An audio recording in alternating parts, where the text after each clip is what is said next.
There are two areas that should kind of characterize our focus: growth in learning, and then beyond that, growth in virtue. When I think about Delone, I think of loyalty, faithfulness, and enthusiasm. But one of the terms that you hear when you spend any time here at Delone Catholic is squire or squirehood. And this idea of a squire is very important to us. It helps to inform our identity. A squire, of course, is an understudy to a knight. And so our students, very much are squires. And they're squires with a view of becoming knights, right? So we're trying to equip our students with a sense of service to others, which is the hallmark of a knight. This place is special because the students are invested. We don't have a large population, but we're able to be very active with our sports, with our productions, because the students embrace the opportunity to be involved and create their own community here within the building. You feel that deep sense of community, you feel that stewardship for each other, for the world around us. You feel that sense of belonging, which I think is really important in today's world, and also instilling in them this sense of responsibility as they go out into the world and become our future leaders. I think it's important to know that sending your students to Delone is not just a choice in education, it's a choice in education, it's a choice in your faith, it's a choice in how you want your student to be nurtured throughout their educational career. It's how you want your student to be prepared. It's a community that welcomes all sorts of different people and really comes to know who you are. At Delone Catholic, our motto is to be doers of the word. The rest of that scripture passage is, and not hearers only. Something we talk about a lot in the Sacred Studies department is making sure that the students are not just memorizing facts and concepts, but really taking them to heart and thinking about how they can apply these to their life as a young adult Christian, as a young adult Catholic. I think you don't really understand the gifts of this community until you're really immersed in it. There's nothing like Delone on a Friday night.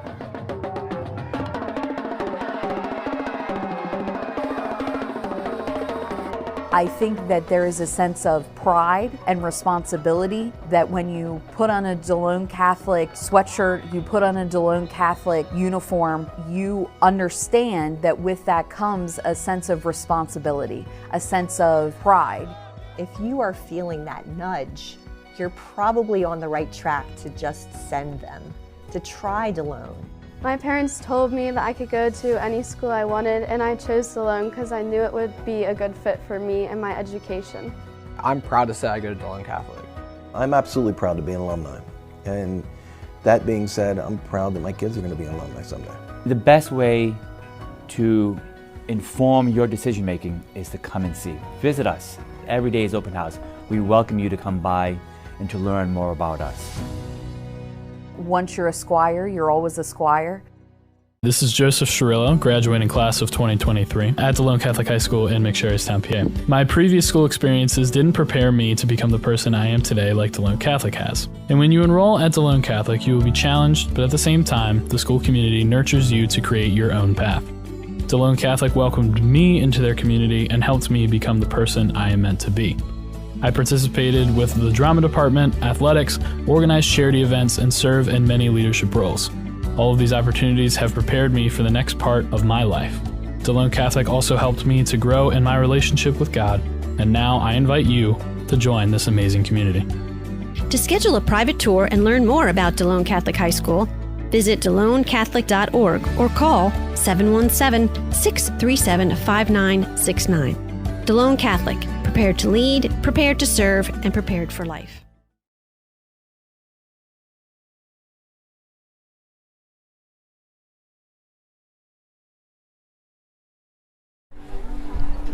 Good evening, everyone, and welcome back to J.T. Flaherty Field here in the campus of Delone Catholic High School. It's football season 2024, and Coach Corey Zortman's 10th year here at the helm of the Squires, and he opens it up by hosting Susquehannock High School, who's guided by Delone grad Joe Cerise. His father, Tony Cerise, is also on the staff at Susquehannock, so there's a little bit of camaraderie there between the two schools. I'm Tony Weaver, along with George Needy. We will call the game tonight. The DCBN crew, headed by Danny and Bill Smith, will run the show. Our student intern Luke this year will again be at the helm of the camera tonight. And George, Coach Zortman, tonight has made some changes to the wing T offense. It's going to look like a tight wing slot most of the night. We talked to him, and he gave us some reasons for that. Go ahead. Yeah, Tony, first of all, it's great to be here with you again this year. It's hard to believe that the season's rolled around the end of August and we start high school football tonight, and everybody's looking forward to it. You know, this whole cast of characters for Delone for the last 2 years, previous to this one, Gage Zimmerman, Brady Dittenberg, and Denver Ostrom, they were the mainstays. They were the offense. They're gone. Coach Zortman took a look at his offensive unit, projected what his starters would be. He's going to open up, we think he's going to open up the offense a little more this year. It's going to be a little bit different look, okay? It's going to be interesting to see how these players adapt to this new role. We look for a more wide open offense, but still basics of the wing T, Tony, and you can speak to that a little bit. Yeah, the numbering system for the wing T runs right to left, 1 through 9, and everything runs off that. And he kept the same concepts, just gave them different rules. I mean, instead of tight wing, they're going to be a tight wing still on one side, and it's going to be always a slot on the other side. Now, that don't mean he ain't going to go double slot or trips. He's going to have a lot of motion in the backfield, more than we've seen before. Zach Stahl will take probably, I would say, 65 to 70% of his snaps in the shotgun formation, not under center. And he's going to want to throw, and I don't think it's going to be a long passing game. I think it's going to be more of a, instead of a north-south game, more of an east-west passing game to get it out to the flats and see what we can do. Yeah, basically the short passes, get it in the hands of a ball carrier and let him get one-on-one with the defender and try to beat him with the skill. We hope that the quarterback for Delone, Zach Stahl, gets in a rhythm early and gets comfortable with this offense, because somewhat of a new role. Okay, it's going to be interesting to see how everything goes. Yeah, they had they had heat acclimation and a week of doubles and a scrimmage last week, which they did pretty well in against Boiling Springs. And they had another week of practice this week, so we've had like maybe 15 offensive practices to learn what's going on. Susquehannock, meanwhile, Joe Pacunas, number 4, is back here at the quarterback. 1,100 yards last year, only 4 picks, and 3 of them were early. He got injured late in the season last year, and he was cleared to play last Friday, but they held him out of their scrimmage. And Susquehannock is looking to really improve on a 4-6 record from last year. They were 2-4 in Division II. Well, he's a good one, Tony. This is his 3rd year starting. There's a lot of enthusiasm down there in Glen Rock. With 18 returning starters, and about 6 of them made the All-Star team last year. So they have a very strong team. I looked over the roster. They look like they have really good size. There's a lot of enthusiasm, and they're looking for big things coming from this football team this year. Yeah, they had a real good defense last year, even though they were 4-6. The teams didn't hang 30 on them, and they got a kid. Trying to find his name now. The big defensive player that they have. Number 55, Donovan Jordan Brown. He led the team with 4 sacks last year and led a pretty stout defense. Yeah, he's a good one, Tony. In the inside, they're stout inside. They're big and they're strong. It's going to be a challenge for Delone. That line of scrimmage play is going to tell a lot of how the game's going to go. Of course, going into the game, first game of the year, coaches on both sides, they're concerned that the players know their assignments, okay, with the limited amount of practice time that they've had, no blown assignments, and also penalties killing drives, jumping off sides, motion penalties, lining up off sides, silly penalties you try to eliminate. That's another one. Who's going to win the turnover battle? You can't turn the ball over. And first game jitters, particularly for Delone, where Susquehannock is coming in with 18 starters from last year. We've got a lot of new faces on this team. How are those kids going to react to their first time out there as a starter? Yeah, and that's going to be a big thing, because we saw that last year. Delone, in their preseason games, well, not preseason, let's say non-league games, have been 0-3 the last 5 years. Now, they dropped Trinity, and they dropped Greencastle, but in now all of a sudden comes a veteran Susquehannock team to take Trinity's place. Class 4A team. Yeah, and then Northern Lebanon, who had a real good year last year, they're back up, and Lancaster Catholic's Lancaster Catholic. So the big thing, a formidable for Coach Zortman this year is trying to get a win here in the pre-league. Yeah, Yeah, it's you get a little bit behind the 8 ball there, Tony, going 0-3, and then you got to almost run the table to make districts, okay?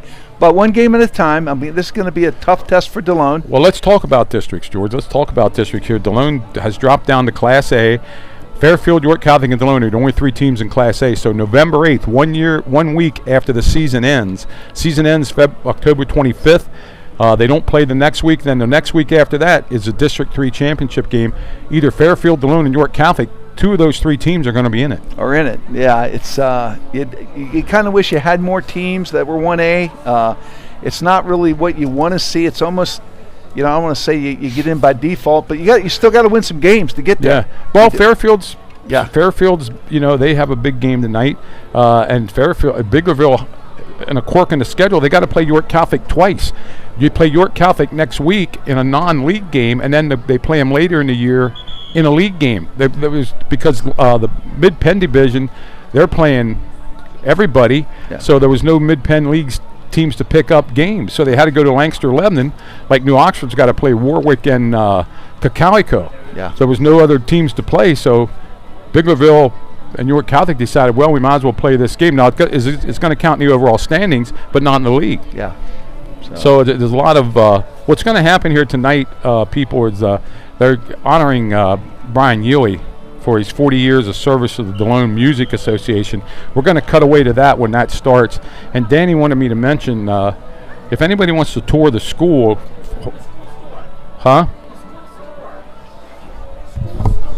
tour. Oh, the doors. The doors are open to school because they're selling stuff inside, right? The school store. Yeah, the school store is open inside from 5 to 7, and it's different stuff than what you can get online, isn't it? I mean, that's what I tried to read. So the school store is open, and that's off of in the gym, off the gym. If you didn't go to school here, you wouldn't know where I'm trying to tell you. It's Coach Fru's old office is what it is, but it's in the gym. Once you enter the lobby of the gym, you'll find it, and that's open from 5 to 7 on home nights. So we're going to wait here and see when they honor Mr. Yealy for 40 years of Music Association. Fun night last night. Talked to several of the coaches, the fall coaches of the other fall sports programs. Yeah, we might as well mention we ran into Coach Minnick, the golf coach, afterwards, and we sort of had a little interview with him. Not on the air, but he knows he doesn't have what he has last year. The golf team lost a lot of key players from a fantastic year that they had. They actually made states. Okay? Yeah, and some of the individual people made states also. So yeah, but those golfers have moved on. He's got a young squad. They're going to be competitive, okay? But it's a young team. But he's very enthusiastic about who he has out for golf. But it was good to see him. We talked to some other coaches. Yeah, we want to thank the girls soccer coach, the boys soccer coach, and the volleyball coach for stopping up. And we had one. Who else did we have? Corey Zortman, yeah. Well, we have him all the time. Yeah. But we had Corey up. He came up actually. So yeah, the volleyball. We want to thank them for their time. Yeah. The girls volleyball program. They were coming off a scrimmage last night, and they have high expectations for their team. And the girls soccer program and the boys soccer program look to be taking a leap up. Look like they're getting a solid base under them, and that getting more numbers out, and the girls are getting a lot of experience playing. There's a lot of enthusiasm there with the girls and boys soccer teams. So we wish them luck. George and I will try to give you updates on what happened with all those sports during the week on Friday nights, and we come on here. We will have senior nights for all those teams on DCBN, and we're trying to work out if we can get enough volunteers. Maybe a couple other volleyball indoor games, and a couple. We understand the boys soccer team and the girls soccer team have more than just one game here at JT Flaherty Field. We'll also try to keep you up on out-of-town scores. Danny does a great job of that. She'll post them on my monitor here. And there's a QR code. How about that? I just learned what a QR code was last year. There's one up there now. You can get the Delone Catholic Squires Fall 2024 program, which is an online feature tonight. So they're getting ready. I think the Squires are getting ready to leave the field, and I see Mr. Yui down there. And Danny, I think we're going to go back to the PA guy when that starts. And then George and I will come back after that and try to set up the give you the final tune-ups for the game. I know George has his keys to victory here that he gives. And so we got Coach Cerise, a Delone grad, going against Corey Zortman. And his father Tony coached too. Yeah, Coach Susquehannock. Yeah, too. Oh yeah. And Coach Zortman mentioned last night in his interview, he's getting around to coaching against kids that he coached here. That's when you know you've been around for a while, Tony. Yeah. When your players that you coached are now having their kids come through the program, there's no question about that. Yeah. Well, perfect night for a game. I think the temperature at kickoff might be around 74, 73 degrees. Remember the last year we had our first game after Delone played Trinity and Lancaster Catholic on the road. We had the Greencastle game, and we had to have about an hour and a half fill, and we had a question and answer. Mike Knoll, who's going to be here later on in the year, George, me, and who else sat on? We had people calling in, and again, if you like what we're doing tonight, if you got George and I's text number, go ahead and text us. We'll try to get you a shout out. I know Marty Klunk's probably listening. I don't know if they're on yet, but Marty's. Yeah, we'll do some shout outs later on. We know some of our viewers tune in closer to game time. Yeah. So let's see what's going on here. They got the Music Association people down there that they haven't. Bill, do you know if this is going to take place on the field or? They're going to take the field. Okay, once they take the field, well, I guess they're going to wait for Susky to get off the field here and take it from there. Nice crowd starting to develop here. It's about a half hour before kickoff.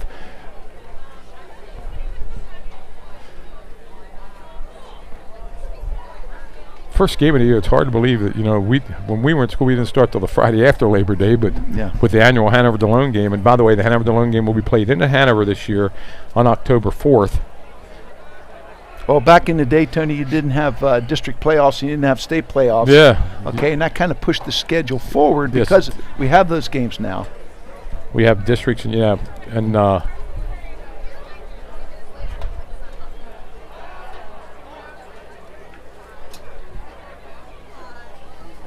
talk about Mr. Yui a little bit. He's been a mainstay here for 40 years now, and this year he's still going to be at the school teaching, from what I understand, but.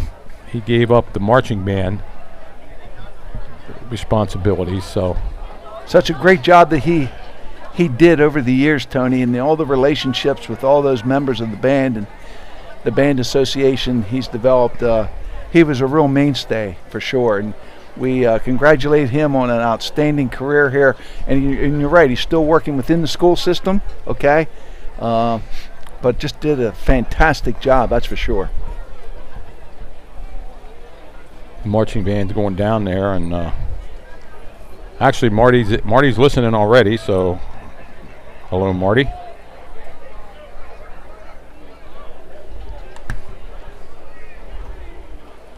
And George, for once, it doesn't happen very often. I can see those numbers, and I can see the Delone numbers. Every once in a while we get up here and numbers are very hard to see.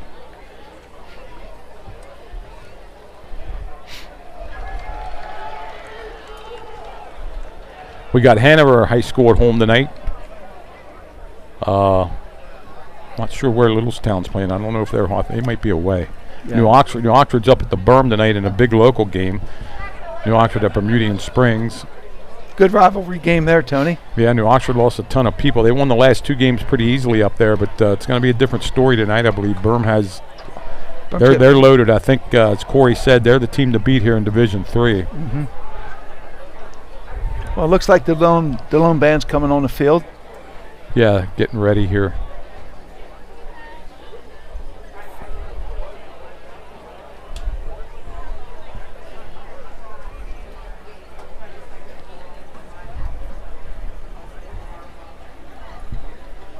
Danny, you want to go ahead and hook into the PA announcer because they're probably going to get started here soon. Me and George will put our phones down until Charles gets back on.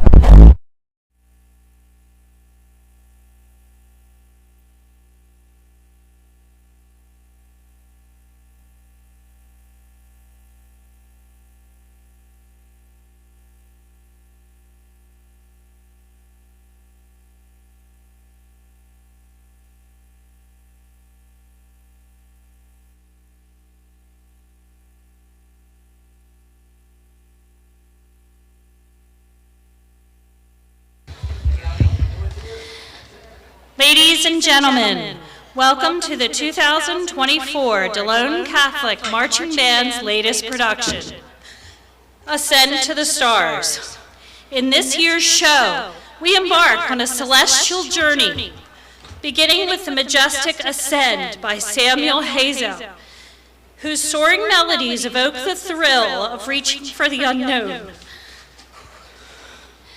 Next, we'll venture into the cosmos with Gustav Holst's iconic chorale from Jupiter, transporting you to a world of intergalactic wonder. And finally, we'll touch down on Earth with One Republic's catchy and uplifting Counting Stars, an anthem of hope and inspiration. This year's band is under the direction of Joe Mummert and Assistant Director Josh Viscosel.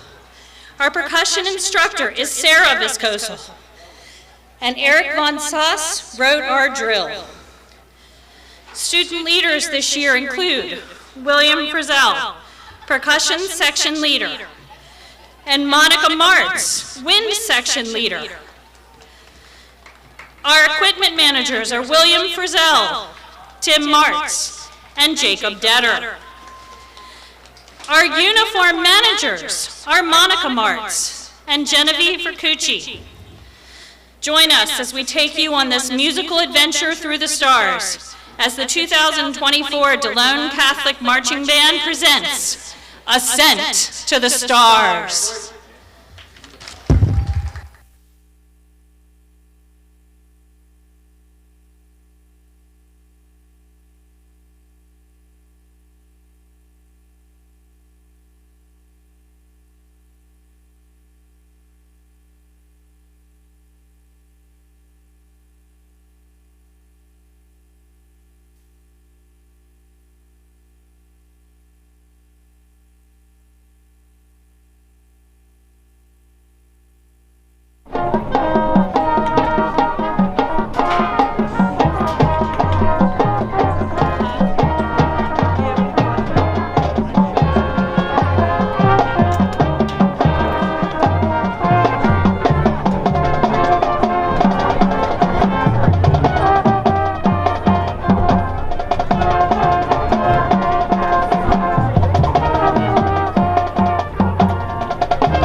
And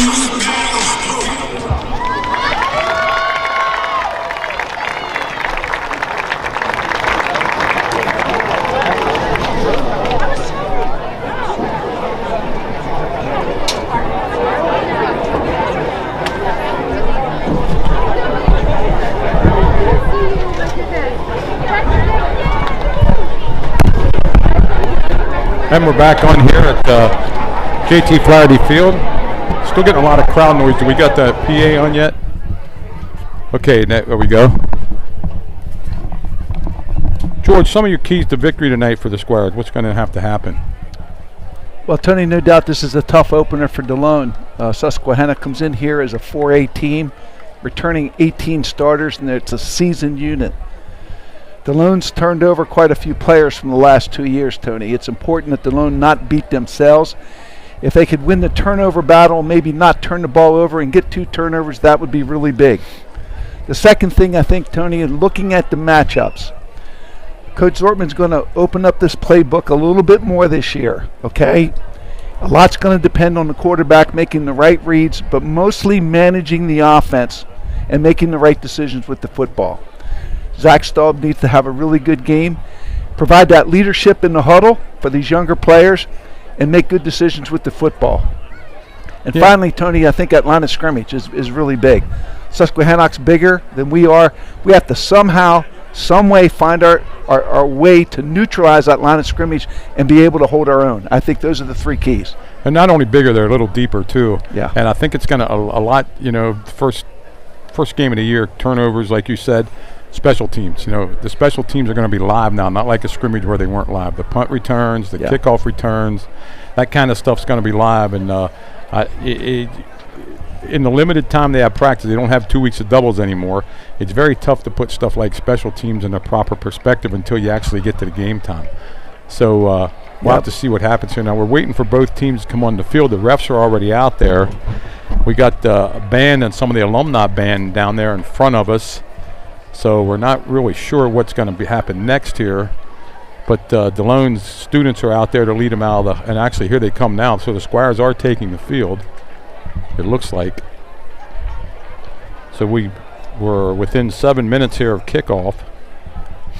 Well, let's talk a little bit about Susquehannock, Tony. They're led by their quarterback, Joshua Pecunis. Yeah. Number 4, he's a senior. This will be his 3rd year under center. He's a well-seasoned athlete, a really good player. He's their leader on offense along with Dawson Zorbal, number 33. He's going to lead the running attack. He's 6'1", 187. Both are back from last year. They have a big offensive line, and they look to be led by number 55, Donovan Jordan Brown, a tackle, 6'5", 215. And number 77, Gabe Clayball, another junior, 6'4", 300 pounds. They got size on the line, Tony. Yeah, and Mr. Yoey leading the band down there in the Squires fight song. This team lost their leading rusher too. Michael Fox is no longer with Susquehannock, but they got so many other kids that can plug in here. So it's really going to come down to, like you said, I think turnovers and the line of scrimmage. Looks like we've got a few alumni in that joining the band there, Tony. And Mr. Yoey was given the honor here of directing them for this. Yeah. And after there'll be national anthem will be given by the band, I'm sure.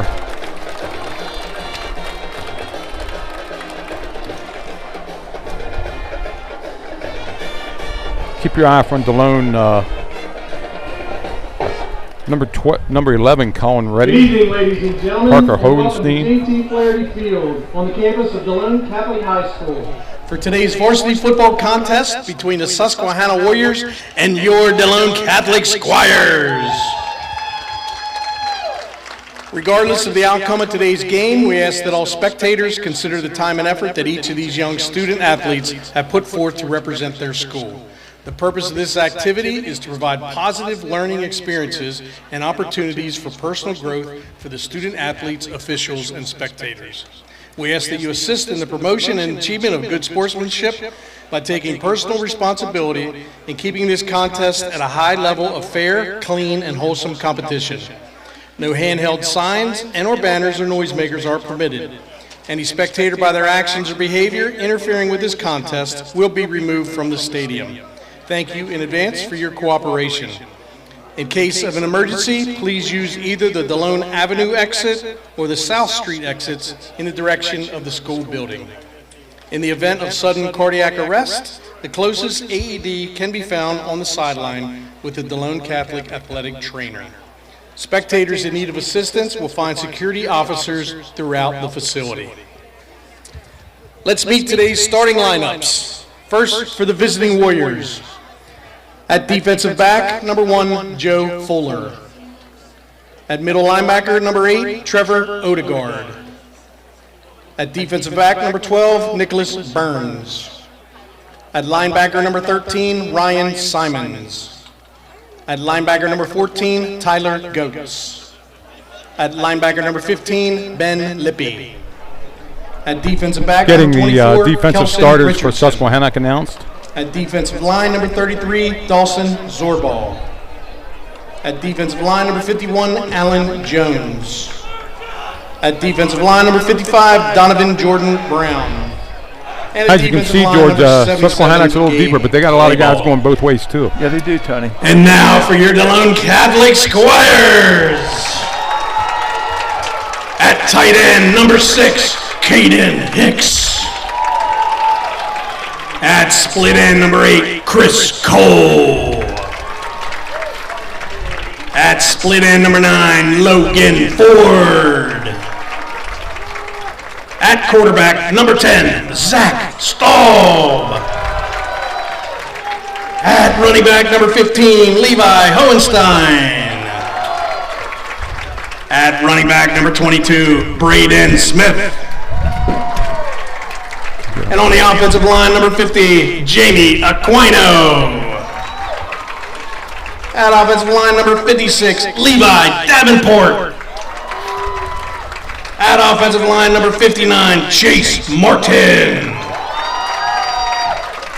At offensive line, number 62, J.D. Stig. And at offensive line, number 77, Zeke Vandergrift. Squires, Logan Ford, Smith. Let's see, Zach Staub and number 62, J.D. Zig are the captains for Delone Catholic. The toss of the coin already happened, but we don't know the result of it. Looks like Delone Catholic has won the toss and have deferred. They will be kicking towards the school.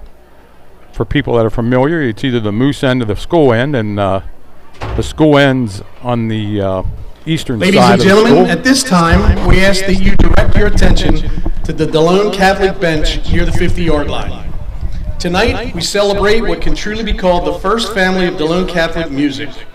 Brian, Lynn, Jennifer, and Christopher Yealy have combined for 118 years of services to the marching band as members, instructors, assistant director, and director. From 1978 through 2023, at least one member of this family has served the marching band in some capacity.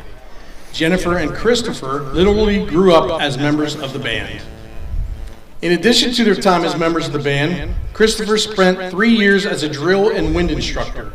For the past 14 years, Jennifer was a drill and wind instructor. Lynn spent 15 years as a drill and wind instructor, and the past 25 years as the assistant marching band director. Brian spent 5 years as a percussion instructor and the past 40 years as a marching band director. The Yealy family has been the constant, providing the soundtrack to Friday nights, introducing the Delone Catholic community to music from across the centuries and genres, from the sacred and classical to Broadway and Hollywood. Along with dozens of other staff members and hundreds of musicians, they have encouraged hundreds of squires to victory. As important as the performance has been under the Friday night lights, the marching band itself took center stage on fields throughout the region, perfecting its field shows, competing, and proudly representing Delone Catholic in competition with other talented bands from up and down the East Coast. From 1984 to 2006, the Delone Catholic Marching Band won 8 Tournament of Bands Chapter 6 championships, was selected as an Atlantic Coast finalist for 19 straight years, and finished in the top 10 at the Atlantic Coast Championships 10 times. From 2007 to 2019, the band finished in the top 10 of the open class, or the top 5 of the A class, at the Cavalcade of Bands State Championship each year. After the 2023 season, the Yealy family has retired from the marching band, though Brian and Lynn continue to teach at Delone Catholic and in our partner elementary schools. Tonight, we honor them and thank them for more than a century of collective service as doers of the word and the embodiment of Psalm 150. Alleluia, praise God in his holy sanctuary.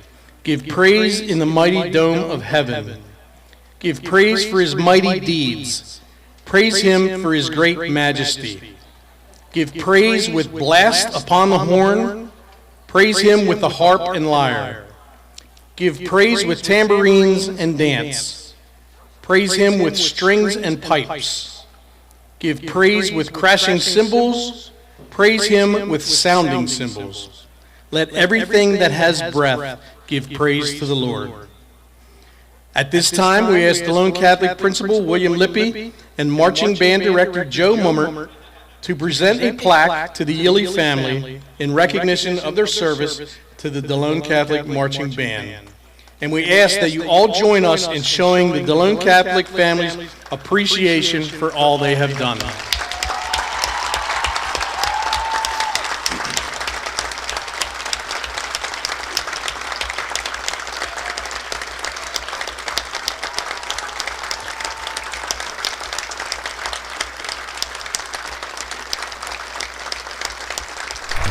Honoring Mr. Ewing and his family there for 118 As the Squires years took the field combined. tonight, the current marching band and numerous alumni musicians played one more time under the direction of Mr. Yealy. At this time, we ask that you please rise and remove your caps as our current and alumni marching band members join in the changing of the guard by playing our national anthem on the direction of Mr. Joe Mummert.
Officials for tonight's contest are Tony Calamano, Lucas Highlands, Matt Fisher, Jeff Wilson. And here we go, George, kick off the 2024 season.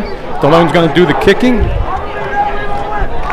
Well, really nice ceremony down below, Tony, recognizing Mr. Yealy and his family for so many years of service to Delone. Yeah, it's amazing, 118 years total. Yep. with his wife and his kids.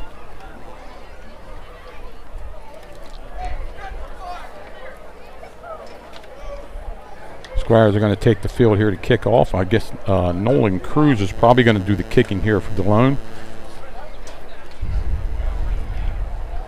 Let's see who's back deep here for Susky.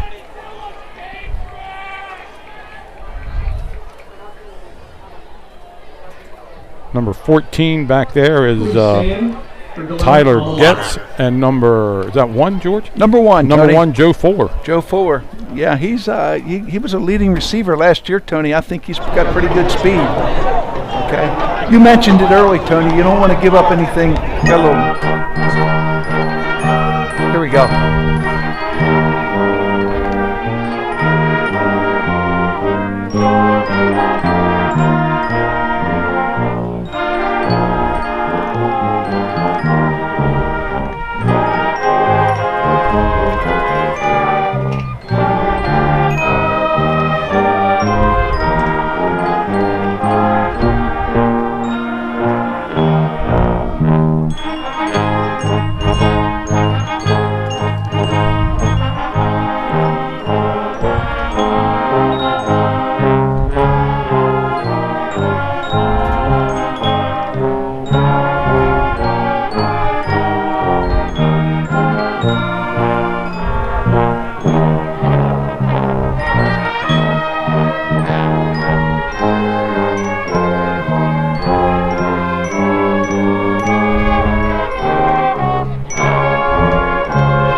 Now, partner, I think we're ready. Yeah, that was the alma mater? Yes, it was. Norman Cruz, we saw last year, he likes to kick off from the hash.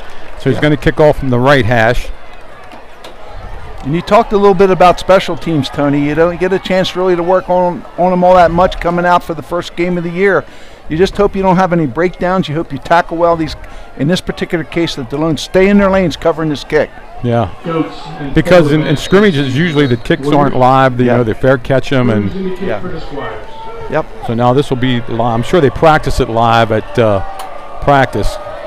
Cruz approaches the ball, hits it well, drives it back to about the 3-yard line where it's taken by a little bit of room up the middle. He's knocked down. It looks like a flag went in there at about the 25-yard line. That's where he's tackled. That was number 14, Getz. Well, strong kick there, Tony, back to about the 4 or 3-yard line. Yeah, and there's a flag in there, so we'll see where what happens. They're marking the ball at the 26. The flag's laying at the 25. So we'll get a preliminary holding against Susquehannock. We'll move them back 10 more yards. And it'll go to the 15-yard line where Susquehannock will take over. 1st and 10.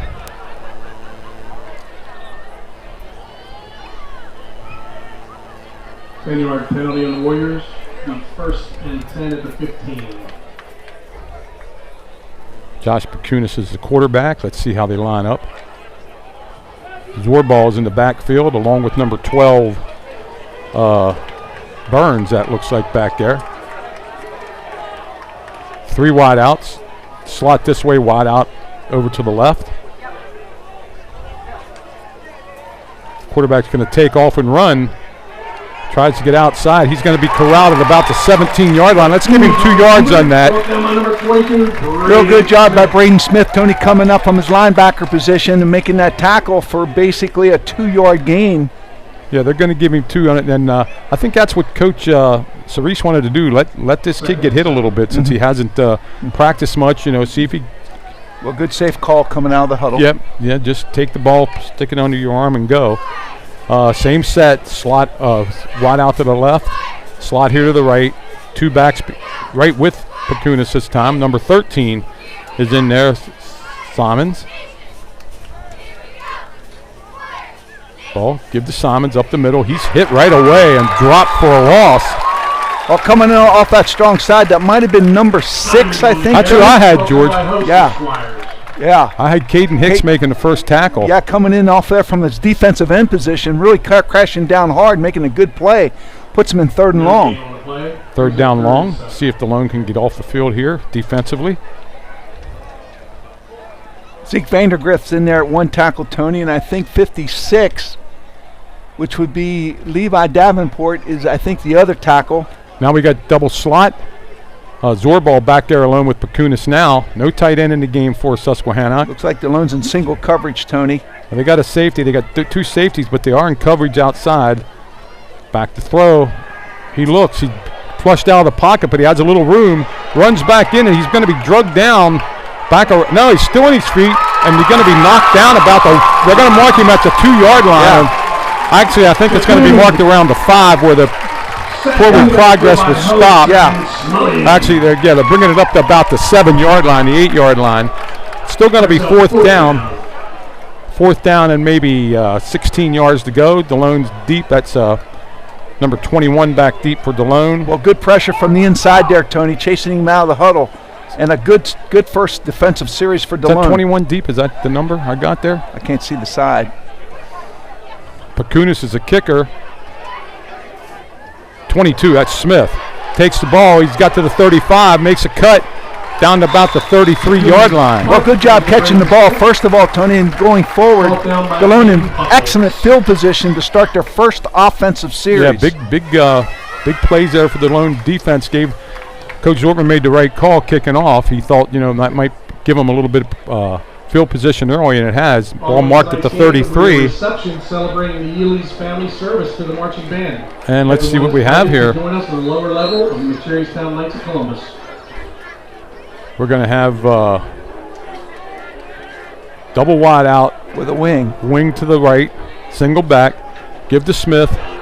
Smith, he made that in his own, broke away up over the 30 to about the 28. Yeah, initially ran into his own man, Tony, broke 2 tackles and picked up a good gain of about, I'm going to say, 3 or 4 yards. Yeah, 5 yards. Yeah, they're going to give him 4 anyway. But he made that on his own. Yeah, kept his feet moving, Tony. Good job staying low and running with the ball.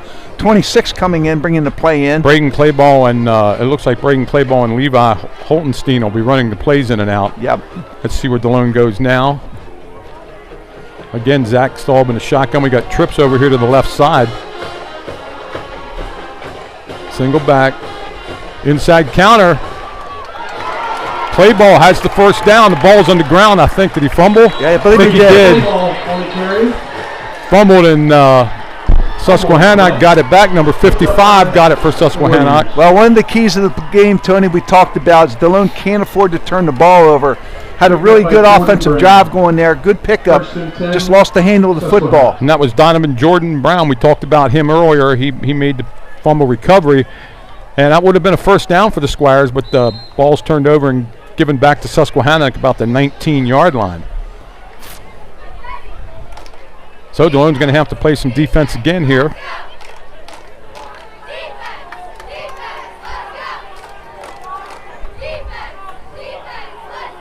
Maddox Jackson wide out, 2 wide outs, I formation. Looks like now they do have a tight end in the game. That's probably Ben Lippy. Straight ahead blast. And it's not going to go anywhere. Maybe 2 yards. Ball off the right side. That was number 13. Simons carrying the ball. Levi Davenport really stuffing that play, Tony, from his defensive tackle position. And we got Caden Hicks and Brandon Clayball defensive ends. Yeah, we got 77 in there. That's a defensive tackle. That's Zeke Vandergriff, you're right. And then 56 is Davenport. Delone looks like they're almost in a 3-5, George. Well, it looks like it got 2 tackles and 2 defensive ends in there, Tony. 26. That's Clayball. Braden Clayball, 1 defensive end, and Caden Hicks at the other. The defensive end. Yeah. Same formation. Tight end over there. Now they're not. It's not the same formation. Tight end's to the left this time. Back goes Pakunis. Had a little bit of time. Throws it out there. It's dropped. Oh wow. It was in Ben Lippy's hand. The tight end did a little corner pattern, and he couldn't handle the throw, which was right there. Yeah, Braden Smith was trailing him, Tony. I don't know if he got a hand in his face or not, but if that's completed, he might still be running. Yeah, he was a nice pattern by the tight end. He just didn't bring it in. Yeah. Let's call it 3rd down and 8 with 7:43 left here in the first quarter. But there's an example of the quarterback getting out of the pocket, Tony, and being able to read the field. Delone wants to keep him contained. You're listening to DCBN. Trips to the left side, Tony, and 1 man over here to the right. Yeah, no tight end this time. Well, actually, the tight end's flex, so he's in the game. Yep. Single back. Pakunis back to throw. Again, he gets outside a little bit. Under a little bit of pressure. Gets through, gets up about, and then he's hit and dropped. He's going to be dropped at about, let's call it the 18. It's going to be 4th down again. Was that Jamie Aquino? Jamie Aquino, number 50, Tony, kept him in the pocket and didn't let him get outside here on our side of the field. He had to reverse his field and the defensive pursuit took care of the rest. That was a great job of the Delone defense, just keeping him in the pocket, because if he gets outside, he's a running threat too. Good job there by Jamie Aquino, keeping him contained. Again, Smith back deep, and Pacunas is the punter, so he'll punt here. Good snap. Takes his time, gives it one of them Australian punts. Ball's on the ground. They're going to let it go, and the ball's going to roll dead at the 30-yard line, where Delone's going to take over. So change in field position there for Susky. Delone takes over the 30-yard line. They were successful in their 2 plays, but they put the ball on the ground. Well, you like to see a returner try to catch that ball, Tony, but if he's unsure of himself, let it go. Yeah. Okay, let it go. He might have had time to go get it even after it hit the ground, but he wasn't sure. So Delone got it on 30. Yep. Zach Staub leads him back into the huddle. Another good defensive series by this Delone defense. Looks like we're going to see 2 wideouts again, Tony. Might see that all night with a wing to this side. Tight wing over here. Give to Smith. He breaks it up over the middle, and he's going to get maybe 3 yards. Let's give him to the 33, second down 7. Mm-hmm. And that play that they fumbled on was an inside counter, and yes, it was. Had about 10 yards before the ball was wrestled from Clayball's hands. Yeah. Clayball back into the game now. Holtenstein out. Try to call some of these numbers here, Tony. Let's see now. We got heavy set over there to the right side. Hicks in motion. Give to Smith. Another 3 yards. Giving up to the 36. Going to be 3rd down and 4. Yeah, good job there by. And Coach Zortman told us earlier in the week, George, there's going to be a lot of motion moving around. We're certainly seeing that. That's for sure. So we're coming up on 3rd down and 4. Let's see what Coach dials up here. We haven't seen a throw yet. Zach Staub's alone in the backfield now. Well, we haven't seen this set very much, Tony, in past years, have we? 4 receivers over there. Staub gets it out to number 9, and he's going to be awful close to the first down if we don't have it. I think it's going to be a half a yard short, Tony. Logan Ford caught that quick, and they're going to give him a first down.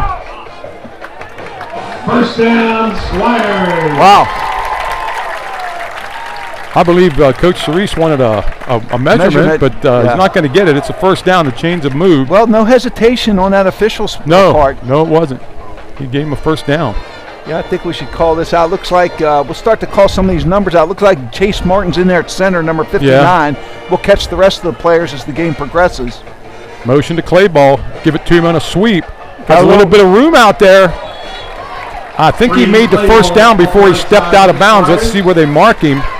Oh, and a late flag. That's going to be on somebody, I think, for Delone. They're going to knock him out of bounds at the 49 before the first down. Might be a dead ball penalty. Let's see here. Well, we'll have to wait and see what the actual call is. It's made over on the sideline of the Susquehannock Warriors. The late flag came in, and it's going to be a personal foul, unsportsmanlike conduct against Delone. Personal foul on the Squires. So it's going to be, you're probably right, it's probably a dead ball foul. That's probably a 15-yard penalty. It is. It's going to mark the ball back around the 36-yard line. That's a spot foul, correct? Yeah, it's from where the flag is. Yeah. Now the ref's walking back a little further now. Now they're going to mark it at the 34. And it's going to be 17 yards to go, 2nd and 17. Give to Smith. Finds a little bit of room. He gets 7 yards back. It's going to be 3rd and 9 now. He got a lot of it back, but makes it a manageable 3rd and 9. 4:50 left here in the first quarter. No score here at JT Flaherty Field. Well, we're talking about not hurting ourselves. We had a fumble and a crucial penalty so far. Delone's got to eliminate those mistakes, Tony, and keep that offense on the field. That's the only thing that's stopping them right now. I mean, early in the game here, a fumble and I don't know if it was something somebody said or a push in the back or something over there with an personal foul. Back to pass goes Staub. Has a man out in the flat. It's Smith. Nice tackle there by number 8 for the Warriors. Tower Colgard made a nice tackle. That's going to bring up punting for Delone as they got to the 43-yard line. Yeah, they didn't get him blocked, Tony. They had something there, I thought, for a moment, but he really came hard, made a good open field tackle there. Delone looking for their punting team. Yeah. Cruz in the punt.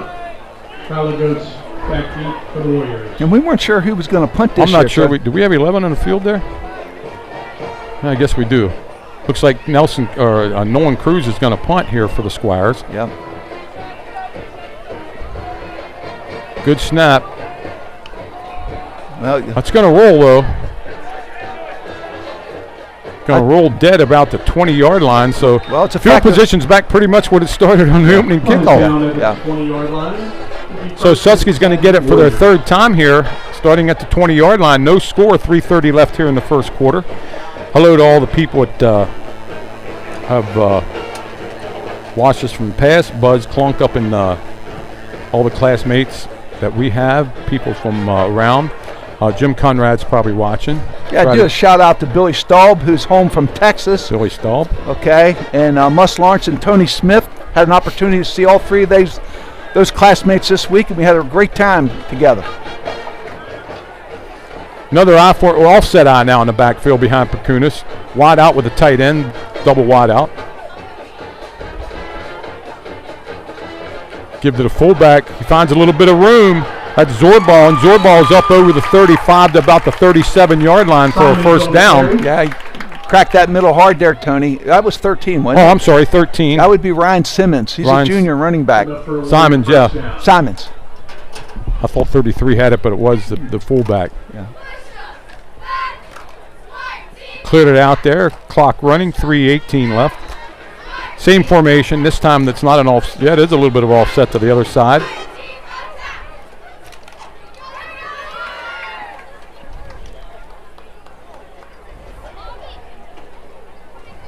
Perkunas calling signals. That Zorball now has the ball. He's hit and gets maybe 5 yards, 4 yards. Yeah, up to about the 43-yard line. Pretty good push there by Susky's left side of their offensive line there, Tony, pushing that Delone line back a little bit. And they're bigger and stronger, and we said one of the keys would be how will Delone hold up at the line of scrimmage? Actually, they gave him 5, second down 5. Play ball coming out of the game, and looks like Hicks going in for Delone.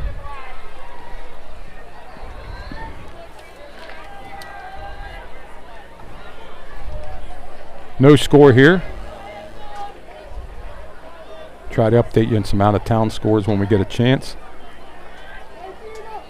Again, the fullback, and he's stopped in the backfield. Give him a yard, maybe. Tony Colin Redding, freshman linebacker, 6 foot 165, filled that gap quick for basically a small gain.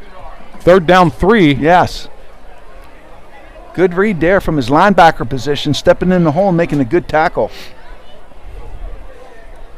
Play ball coming back into the game, and it looks like number 77 is going to get a little rest here. A lot of guys going both ways for the Squires. That's Zeke Vandergrift coming off, Tony. And J.D. Zig, one of our stronger linemen, Tony, looks like he might just be playing offense tonight. He's a little dinged up, so he's only playing offense. Same set, I formation behind Perkunas.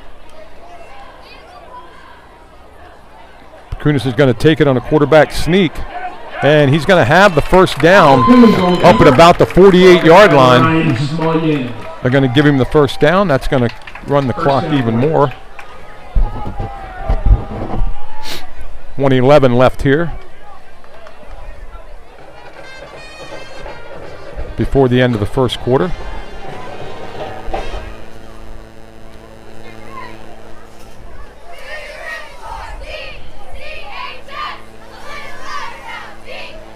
Looks like Levi Hohenstein is one outside linebacker, and I believe number 12, Parker Hohenstein, sophomore, is the other outside linebacker, I believe.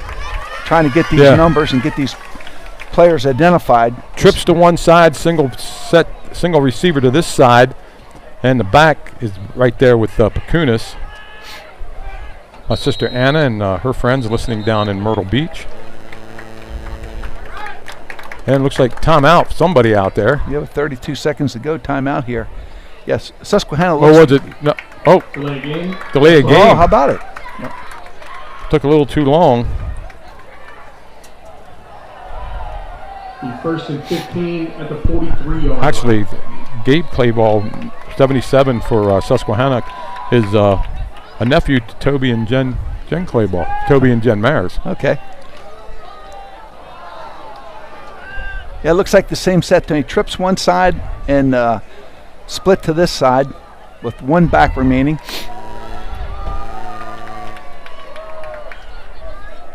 Thought the clock ran after that, but I guess not. Back to throw. Quick out. Nice block. Oh, nice tackle by Delone. Pick up a 6 up to about midfield. Brought down by Levi Hohenstein. Yeah, Levi Hohenstein closed that pretty well, Tony, with a good tackle. Looked like he had some running room there. That's probably going to be the last play of the first quarter here, I would guess. And there's no score here at JT Flaherty Field. Let's see if you get this play off with 5 seconds to go. I don't believe they will. No, they won't. Oh, well, they did. They did. They're going to no. Nope. And we got a flag also. Flagged by the back judge. I think he's counting the Delone players. 1, 2, 3, 4, 5, 6, 7, 8, 9, 10, 11. I'm only getting 11. Yeah, so am I. So I don't know what that's all about, but they didn't get the illegal participation against Delone. There's only 11 on the field. Yeah. I think he's got to pick that flag up unless somebody got off the field late, a little bit too late. I don't see it. Yeah, nobody ran off the field. So I think he is going to pick the flag up. He did. Yep. Okay. No harm, no foul there. Well, Tony, just a revamp of the first. Coach Eckenrode, the girls' basketball coach, is listening. Oh, good. Gave us a shout out. All right. There's a man that's working year-round, Tony. That's for sure. First quarter analysis, Tony. Delone hurt themselves with a turnover and a big penalty to kill their drives, but seemingly holding their own so far at the line of scrimmage. Yeah, so far. they are, and that's. I think Coach Cerise has made a point now. Let's pound them a little bit and see what we can do. Yeah, I think he's going to come more direct at him with a power game, Tony. I think that's his advantage, okay? And he's going to see what he can do with that. I expect him to run the ball straight ahead with a power game. But you got to remember, Josh Pakunis is a great quarterback. He's back for his 3rd year. He threw for over 1,100 yards last year. But it's his first, action of the year here. Yeah. At 342 Main Street at the conclusion of the contest. So we'll start the second quarter right there at midfield, right in front of us. And, like I said, he threw that flag, and I saw him counting the Delone players. And well, you were counting. I was counting. I think, I only got 11. I only have 11, too. So the Wells fans I didn't major in math, but I know what 11 is. So out here we have second down and 8, second down and 9. After Sussy took their first penalty of the game, a delay of game there earlier. So let's start the second quarter here in a fast-moving game. Try to get you some out-of-town scores when we get a chance. Trips again over to the right, single receiver out here to the left. And that's number 13 back there with Pakunis this time. Press coverage here. Back to throw, a little bit of pressure. He gets away. Now he's going to have to run, and he makes it outside to the 40, 35. Nice block. Pakunis back in midfield, and he's going to be knocked down around the 11 or 10-yard line. We got a flag in the backfield. Got a flag in the backfield back here, so something's going to happen. It might be a hold. Could be a hold, Tony. They're calling it back, so it probably is, but that's a heck of a run by Pakunis. Great guy. You can see how quick he is, and Tony. You can see why Coach Zordi was afraid of that. Now, I'm not sure this is a spot foul. We got a ref up here. We did have a ref with us. I think it becomes, you go back to the line of scrimmage and mark this off.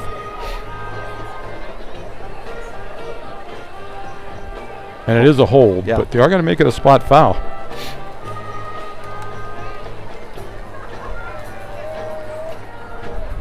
Well, big break for Delone there. Yeah, big break for Delone. Looked like we had that contained there for a moment, Tony, but that... Well, he got a heck of a block down here around the 30-yard line. Yeah. Okay, so a big break for Delone. Going to bring up a second down, and they got to get to the 42-yard line, and they're on the 32-yard line. So that's 30 yards. And Pacunas now has a tight wing over this way, spread out to the left. Hand off to number 13 up the middle. He's going to get a couple yards, but nothing substantial, and they get to the 34-yard line. Tony, Caden Hicks coming in there from his defensive end, didn't make the complete tackle, but got his arm on him, slowed him up, and the rest of the defense took care of the play.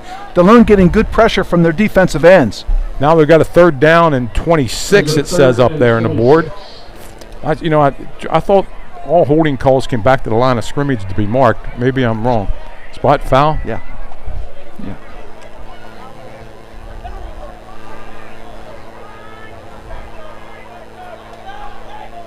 Tight set, tight end in the game. J.D. Zig is in there right now, Tony, defense. Yeah, he's in defense.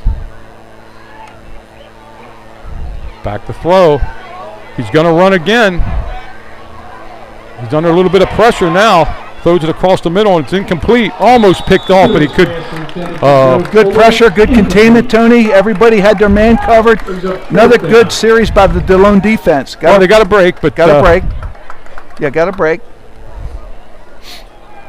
But I was watching the defensive line, Tony, rushing in their lanes and keeping their lanes and keeping him contained. Ziggs is going to come out here on the punt. Yeah. Uh-oh, get off the field, kid. Get off the field. Braden Smith's back, Tony, 22. Pacunas is going to finally punt it. Yeah. Braden makes the catch. He's up to the 30, 35, and he runs out of bounds at about the 38-yard line. Little Australian kick. Yeah, and if he sees an opening, not in 4th and 26, but on 4th and 4, he might take off. And the more he hesitates, the more his players can get downfield to cover that punt. Yeah. So Delone might want to send a runner at him to get the ball out off his leg a little sooner. Marked it at the 37. There's 10:32 left here in the second quarter. Delone 1st and 10. See if they can get something going again. Ryan Somalian into the game, number 17. Yep. Running back, Tony. Yep. He's going to play. Going to play the wing. Going to play wing. Motion across by Hohenstein. Down the throw. Oh, Hohenstein can't handle the pass. Drops to his feet. Hohenstein had it, but I think he was looking upfield a little bit. Yeah. Ball back to the 37-yard line will be 2nd and 10.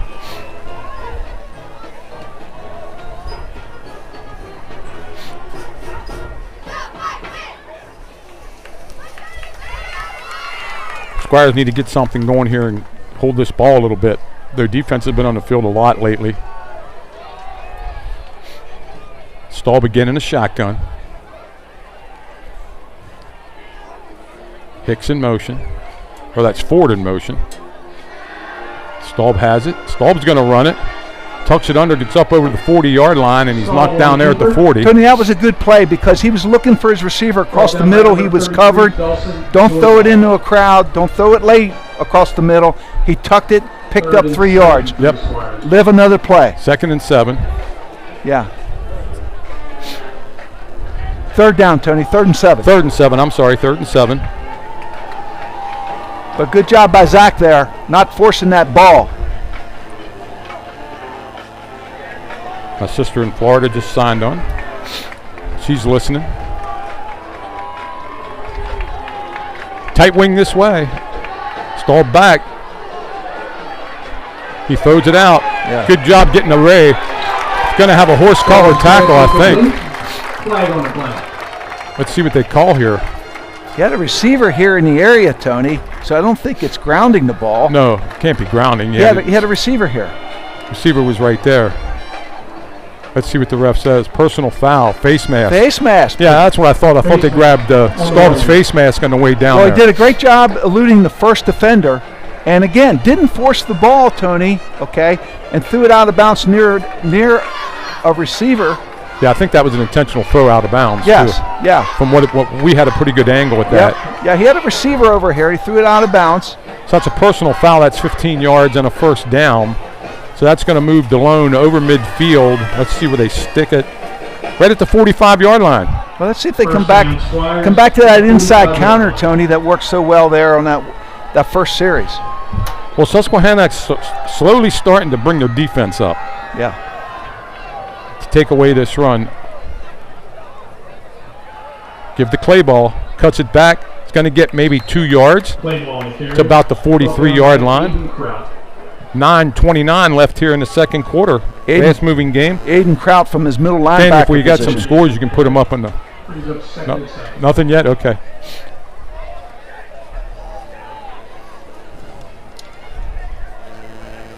Yeah, Aiden Kraut, Tony in the middle, inside linebacker. Looks to be pretty active in there for Susquehannock. Staub gets it. He's going to run. Oh, he stops the throw. Now he's going to take off. He's up at about the 41-yard line, and he's dropped there. Another gain of maybe 4. It's going to bring up a manageable 3rd and 4. Yeah. And Delone's in the area where I don't know if they don't just go for it anyway. I don't think, well, we'll talk about that next play. Well, they don't have Ray Guy punting here. Yeah. I'm showing my age, but yeah, I'm a big proponent of field position in a tight game, and I'd like to pin them deep. Yeah. But let's pick up the first down and we don't have to talk about that possibility. Right. That's right. And we're down to 8:25 left here in the second quarter. Hey, I thought another good job by Zach Staub, Tony, not forcing the ball if it's covered. Okay. Squires with trips over this way, tight end over to the left. Squires get the ball. There's a quick out to number 9. Yeah, nothing there. No, he didn't make anything there. He's out of bounds at the line of scrimmage. I'm going to be generous and say the line of scrimmage. Yeah. Joe Fuller and Tyler Goetz. I don't think there's any hesitation here. You punt the ball deep. That didn't work on. Well, let's see who's going into the game. See if 42 goes in there to punt. He is. Norman Cruz is going in to punt. Yep. Ball was out of bounds, so the clock stops. Looks like Cruz is going to punt this one away. But you're right, Tony. Susquehannock has brought their defense up a little tighter, a little bit more pressing at the line of scrimmage, contesting Delone and say, we can cover you one-on-one until you beat us or show us something. We're going to crowd the line of scrimmage. Number 12 back deep for, that's Nicholas Burns. Well, we got an official timeout. No, we got the Susquehannock's second timeout of the half, or the first. Didn't they? Oh no, they only called one. Yeah, that's the first one. Because the other one was a penalty. I don't think Susky was actually thinking they were going to punt the ball. Let's see. New Oxford 7, the Bermudian Springs 7 in the second quarter. No score at Hanover. Boarding Springs 21, Littlestown 7. All the others no score in Tech Bermudian, Tri-Valley York Catholic. Southwestern and Suburban just getting underway. They play a late 8 o'clock game.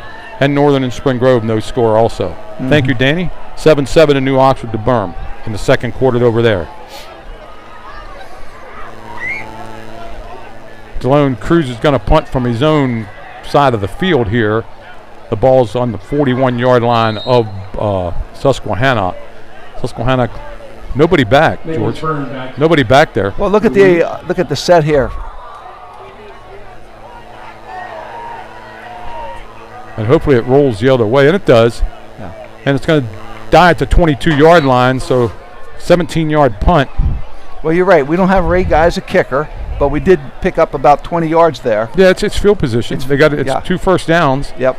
There's 7:49 left here in the second quarter, no score.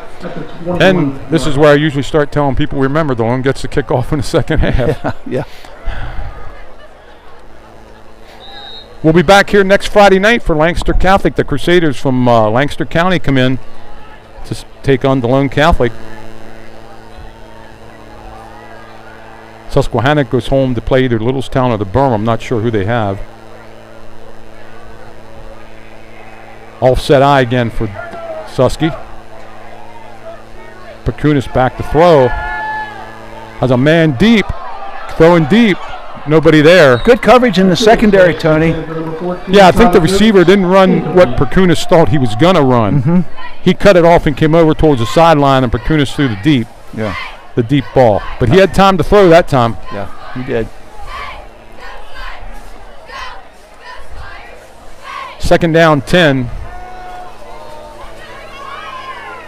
Ball just inside the 22-yard line in Susky territory.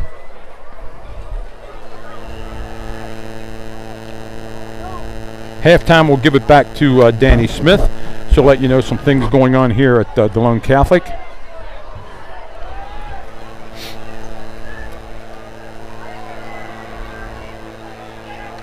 Kunis in the shotgun. Back to throw. Has a man deep this time. Throwing down the field. Ball's knocked away. Tony, great effort by their receiver to go up to get that ball. Better effort by our defender, man for man, not interfering with him and contesting that pass. Logan Ford did a nice job not interfering with him. I mean, I'm sure everybody in that sideline was calling for interference, but he waited till the receiver touched the ball, then grabbed the receiver's hands and pulled him away. Great job by the coverage man, not interfering and contesting that ball and knocking it down, and a pretty well thrown ball too, Tony. You know, there's 7:35 left here in the second quarter. Susquehannock just went away from the running game and started putting the ball up here a little bit. Yeah, I really thought they'd pound the ball a little bit. So did I. Now it's 3rd and 10. Need to contain this quarterback. Motion. Handoff up the middle. Need a tackle there. Zorbal has it. He breaks it up. He's not going to have the first down. It's going to be about 4th down and 3. We got a flag in the middle there, Tony. I hope we don't have a face mask. Yeah, let's see what went on. Flag on the play. They're facing Susquehannock. So now, does Delone want the penalty? Delone's going to decline it. I would decline it. I mean, it's going to be 4th and 4. Let's see what Coach Zortman does. He's declining it, I believe. Illegal shift. Holding, Tony. Holding call against us. On the offense. A penalty decline brings up 4th down. Now you got to watch the kid taking off on the punt. Right. Yep. 4th down and 4. Back deep for the Squires. Tony, I think Delone's got to bring somebody from both ends to contest him. First of all, to contain him and get that ball off his leg a little sooner. Well, if he runs the ball, he's going to run to that sideline to the stick. And we're going to get a timeout. I think this is okay. Timeout. Susquehannock. And that's exactly what Pakunis is asking his coach. Yeah. Should I take off? Healthcare and sports medicine provider for the Squires. We help student athletes stay in the game. Well, for early in the season, George, the tackling hasn't been as bad as I thought it would be. There's been some good open field tackling. Good open field tackling. Pakunis got away for one run, but it might have been because of the hold. We don't know. Yeah, and last year we talked about that early in the year, Tony. Coach Zortman and this coaching staff was disappointed in the way the defense was tackling.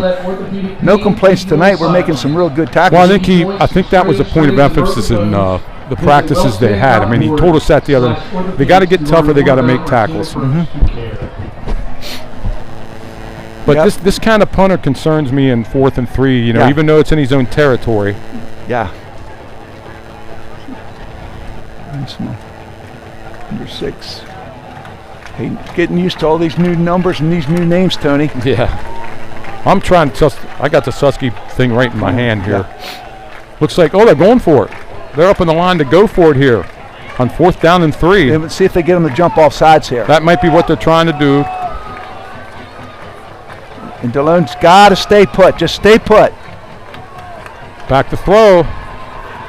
Down the field. Oh, nice throw. Nice catch by number 13. Out of the backfield. That was Ryan Simons. He catches the ball and gets the first down. That's a big play, Tony. Smullian on the tackle. That's enough for a Warrior first down. Yeah, got to keep him in the pocket, Tony, when he sees the whole field like that when he's outside. Ball's up here at the 41. He just made the first down. He didn't get it by a lot. Yeah.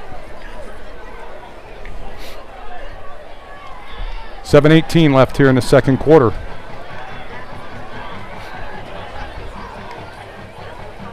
Again, quick throw, another completion. And that was the number 1, Joe Fuller, who was one of the leading receivers last year. He's a returnee. Number 12, Parker Hohenstein. Hohenstein on the tackle, give the 3 yards, second down and 7. 1 timeout left for Susby. They used 2. In and out of the huddle pretty quick. Trip receivers. Well, double slot, actually. Double slot. Pakunis gets away from one man. And he runs up, and he's going to be almost got the first down. I think he might be a half a yard short over there in front of his own bench. Tony, I'm impressed with his quickness. Yeah, but he gets into Coach Zortman warned us about that. He's a heck of a runner. Yeah. They have a run option also. Yep. 3rd down and 1. They're going to mark him just shy of the 50. Actually, the nose of the ball is on the 50. 3rd down 1. Fullback right up. Now he's putting Zorball back a little bit further. Takes the ball, quarterback sneak. Yeah, he gets behind that offensive line, Tony, and just goes forward to get the first down. Yeah, he got 2. He needed 1. Yeah. For a first down. Under 6 minutes here left in the first half. No score here at JT Flaherty Field on the campus of Delone Catholic High School. You're listening to DCBN. JD Zig going back in the game on defense. Yeah, number 59 is going to take a little break. That's Chase Martin. Yeah. Well, Coach Zortman and the coaching staff's rotating the linemen in and out, trying to keep them fresh. A little bit fresh, yeah. Yeah. Slot this way, wide out to the right. 2 backs back there with Pacunas.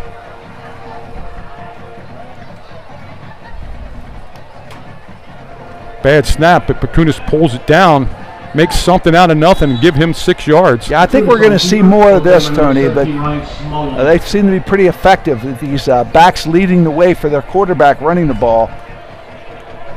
2nd down and 4. You have that big offensive line. You put 2 backs in front of the quarterback. It's going to be 42-yard line. It's going to be a tough play to stop.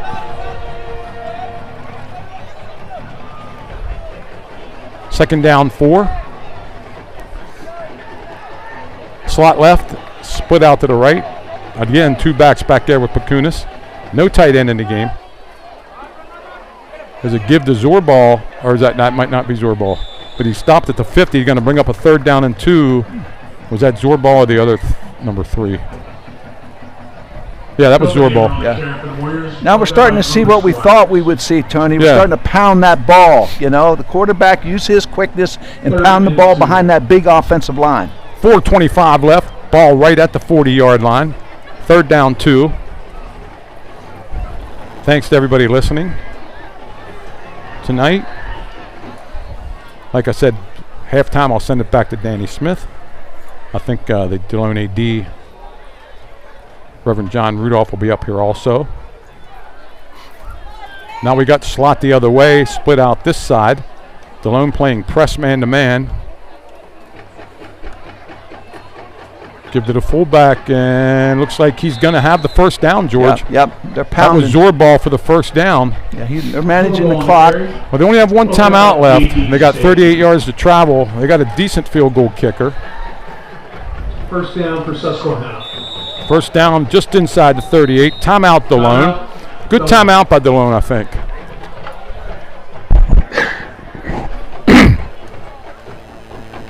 Just to get everybody settled. Yeah, get a blow. Get some water.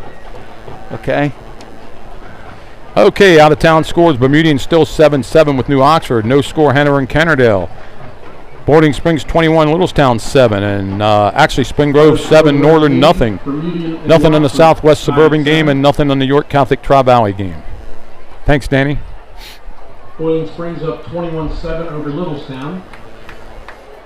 You pound the ball, and then you look to take a shot, Tony. But as quick as that quarterback looks behind that offensive line, I keep the ball in his hands and let him try to make something happen with his feet. Well, I think what Coach Cerise tried to do here was bring Pacunas into the game slow. It's the second quarter now. It's almost halftime. He's back to playing now. Yeah. We're not. We know he can do it. We know he can take the shot. So now we're going to let him play. Yep. And he's a good one. He's probably one of the best in Division II.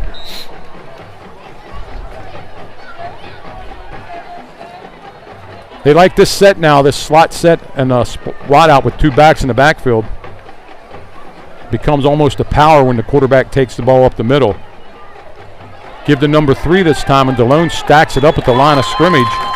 Copenhaver on the carry. That was Copenhaver on the carry. He's dropped for no gain. Braden Clayball, 26, from his defensive end, comes crashing in, Tony, and breaks that play up for no gain. And the rest of the defense comes to help. You know,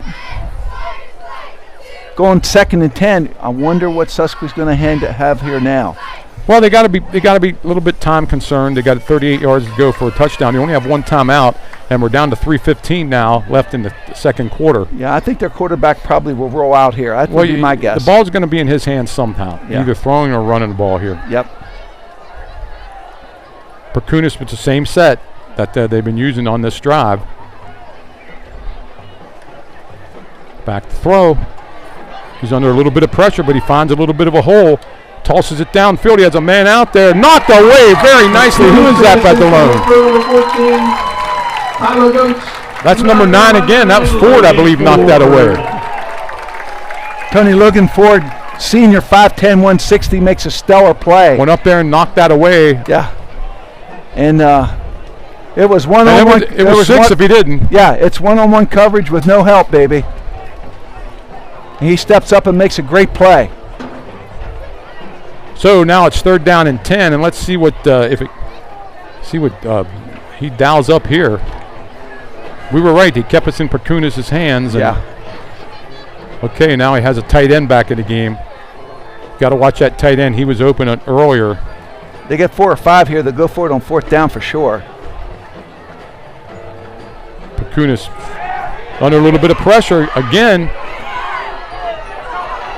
Throws it downfield. He has a man open. It's caught. Number 13's tackled. Thrown out of bounds by Ford. That was number 13, Ryan Simons, catching that ball. And again, an escape artist back there in the backfield. That's a good term, Tony. Escape artist, because I thought we had him defended. He just stepped around our defender and made that play. Got a nice block from his off tackle there, and he's up to the 15-yard line. Found his receiver, kept his eyes downfield. Let's put it this way. He can play the position. We knew that coming in. Yeah, he's a 3-year starter, Tony. You can see the concern that Coach Zortman had for him to be able to keep the play alive, and that's what he's doing. Yeah. Number 3 in the back there with him right now. That's Copenhaver in the backfield with Perkunis. Double slot.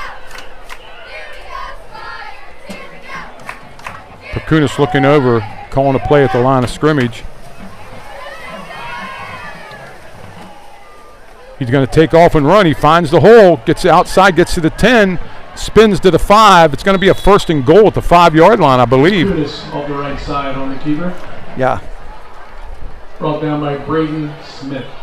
Well, this drive started back here deep in their territory, Tony, and a big 4th 22-yard line, so. And a big 4th down call that they converted.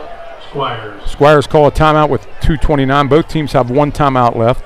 2:29 left here in the second quarter. Ball on the 5-yard line. No score. That's a total reset here from JT Flaherty Field. Well, the difference in this game so far, Tony's been Delone made a couple mistakes, but let's give credit to the quarterback for Susquehannock, Perkunis, Tony. He's keeping these plays alive. He's very athletic, quick feet. He makes things happen. He puts a lot of pressure on the defense. He really does. Mike Knoll listening. Says Susky has a lot of big boys out there. Yes, they do. Delone, we're holding our own. They are. They're holding their own. They're doing a nice job. Yeah, the athleticism of their quarterback positions, what the difference is in this game, I believe. Yeah. That's. There's no doubt about that. 2:29 left here. You'd like to make that play to get off the field. We just couldn't make that play.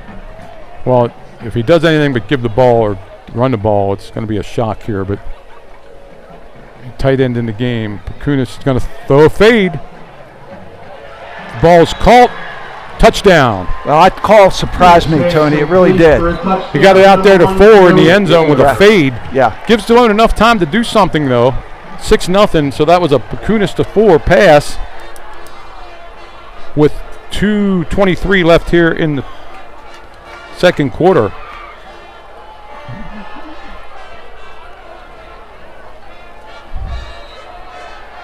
Five-yard pass, and let's see who kicks the extra point here. Number 22 will be doing the kicking. Ball's fumbled. They're going to go for 2, it looks like. Throws it into the end zone. Ball's knocked away, so the 2-point conversion fails. Well, Tony, the holder mishandled that ball, and he was forced to do something with it. Bad snap is what I put on my. Yeah. So it's 6-0. So The way I like to look at that as a coach, it gives me a little bit of leeway here now. Mm-hmm. So Delone, let's see. It's the first time we'll see their kick receiving team on the field. Yep. So right now it's 6-0 with 2:23 left. Yeah, it's a great pass by Pacunas into Fuller, and it was well defended too. It was well defended. Perfect pass. Perfect pass. Good catch. Caught it at the highest point, Tony. And Joe Fuller is back. He's a senior. I think he leads this receiving corps, from what I understand. Well, they got him listed here as 6'1", and Logan Ford was trying to guard him. Yeah. I think they got, what do we got, Logan at 5'10" or something like that? He made a perfect throw. Yeah. So number 22 is the kicker here for Ian Bailey for Susquehannock. Actually, number 3 is going to do the kicking here. Copenhaver looks like he's putting it down. Back deep is number 15, Hotenstein, and Smith back there. Let's not dismiss the coaching decision by Susquehannock to go for that on 4th and 3, deep in their area. It's a gutsy call. Gutsy call. But he's got an experienced offense, Tony, an experienced quarterback. End over end kick. Smith picks it up at the 10. Trying to get to the middle. Yeah, couldn't do it. Going to be dropped at the 15. Brought down by Hunter Anderson. So now Delone has to be wary of making any mistakes. There's only one timeout left for Susquehannock, so they can only stop the clock one time. Yeah.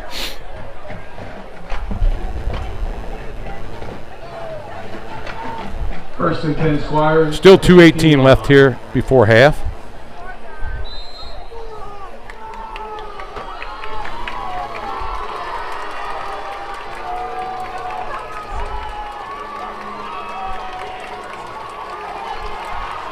Squires go trips over this way with their back this way too. Stalled back to throw. Looks, throws it out. He's nailed. The ball was intended for Logan Ford. For Logan Ford, incomplete. And it didn't make it to him.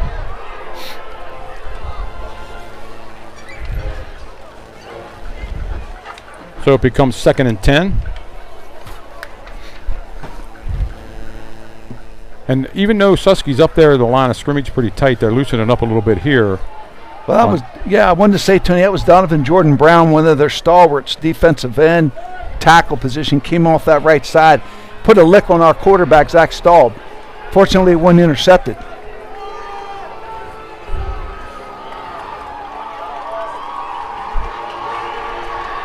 Staub throwing. Oh, he's tackled again back around the 2-yard line. Yeah, it's him again, Tony. Brought down by number 55, Donovan Jordan Brown. Yes, he's a stalwart, Tony. Now what? We rolled right into him. Is Susky going to do their last timeout or let the clock run here?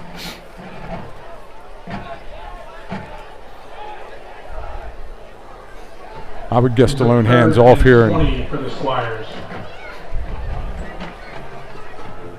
Clock down to 1:40. That ball's back on the 5-yard line. You like to get out a little bit, pick up a little bit of ground, give your punter a little bit more room.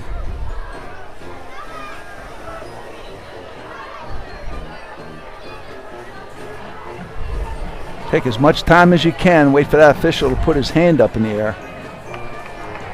Inside counter, and I'm not sure he got out of the end zone. They're going to mark him at the 1-yard line. Hohenstein on the carry. Timeout Susquehannock with 1:10 left here. Well, and Delone needs a decent punt here. Yeah, and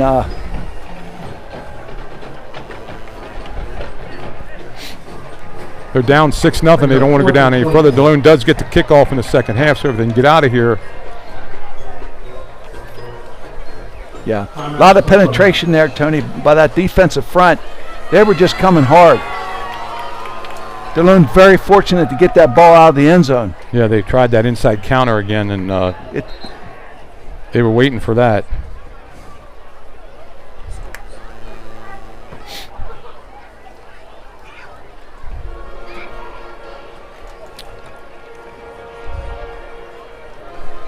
So let's see what Nolan Cruz can do here. Try to get out of the end zone. Well, it looks like we got Braden Smith back there to punt, Tony? Oh, Braden Smith. Okay. 20, No, no. 22? Yeah. Kunis in the return for the We're missing somebody. And the kick for the Squires.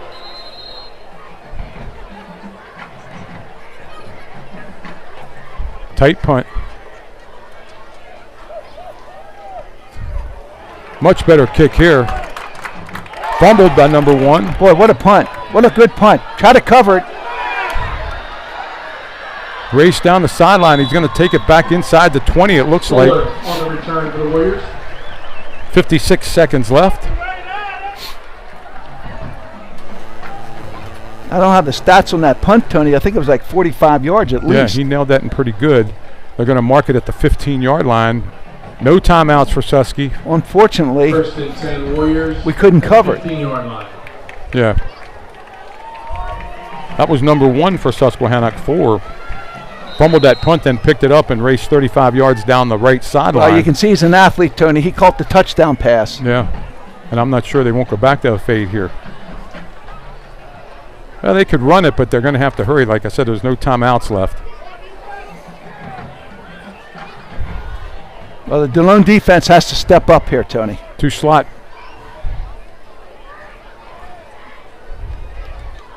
Pacunis gets the ball, looks downfield, has plenty of time.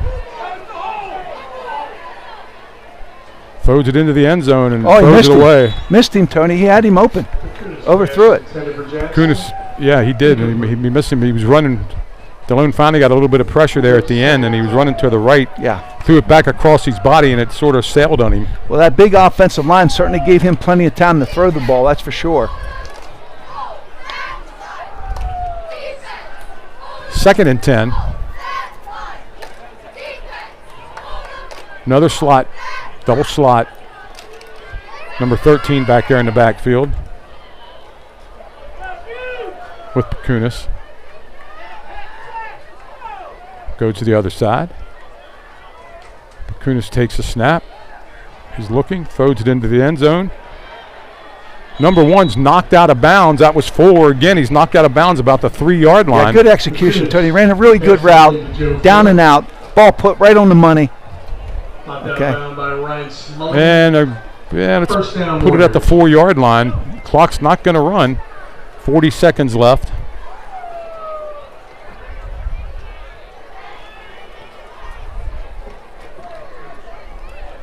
Yeah, the difference in this game is Pacunis right now. Yeah, he's the difference. There's no question about it. His athleticism. You can see he's a 3-year starter, team leader. Looking around. And looks like a really good field general. Yeah, he's calling the signals. He's going to run, and he's going to go into the end zone. Pacunis on a 4-yard run makes it 12-0 up the middle with 35 seconds left.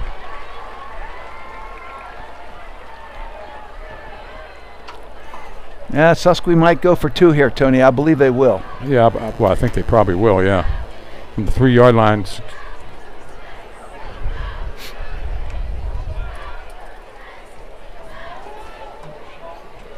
Sussie's going to go for 2 because they had a bad snap in the first extra point.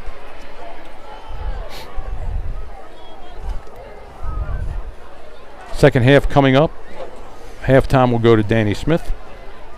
The AD's supposed to make an appearance also.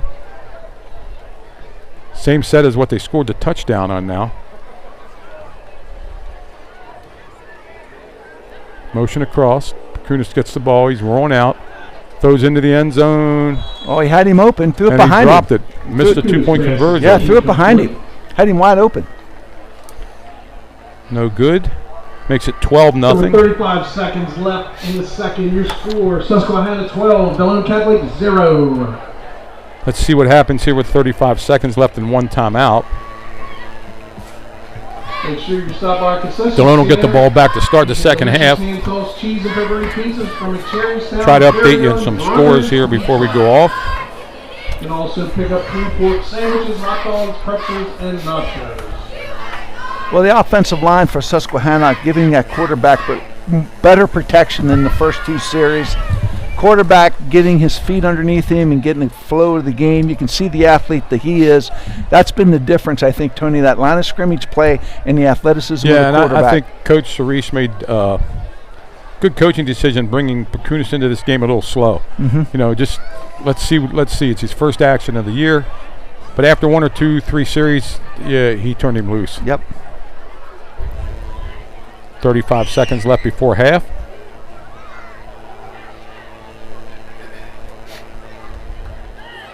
And again, Copenhagen's going to do the kicking here for Susquehannock.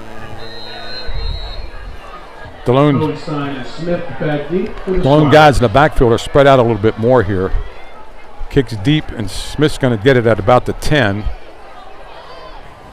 Oh, and he slips and falls at the 20. Lost his footing. Yep. Smith on the return.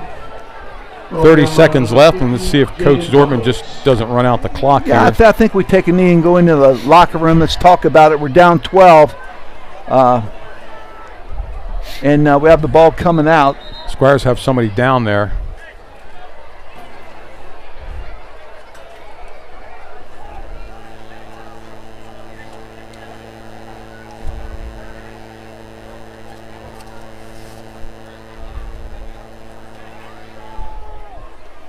Didn't get a number.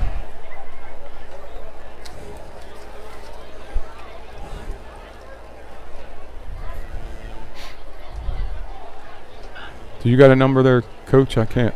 No. I don't know who it is. Look around and see if anybody else got a number there. Looks like he's getting up here. Number 12. Parker Hohenstein, sophomore. Parker Hohenstein, okay. You got that ankle caught underneath him there.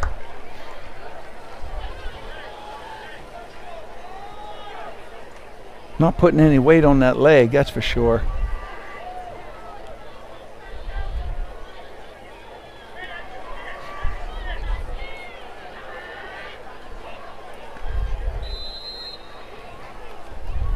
It's a big loss. He's been playing nice defense tonight. Yep.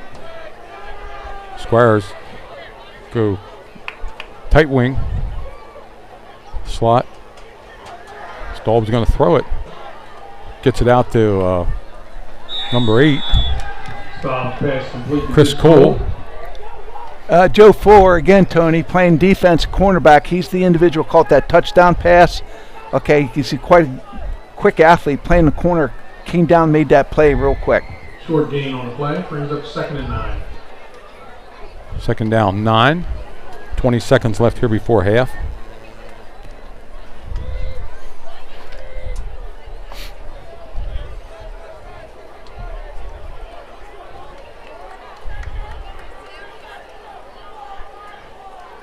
Staub back to throw again. Tosses it downfield, and it's too long for Clayball. Clayball, incomplete. 15 seconds left.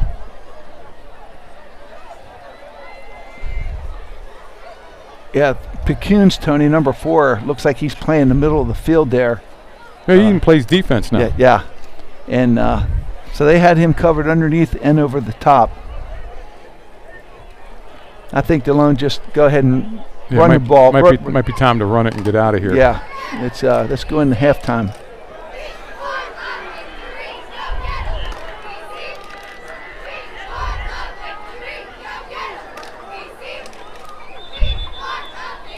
Flag on Delone, illegal procedure. It's going to bring up a 3rd down and 14. Ball start, Squires.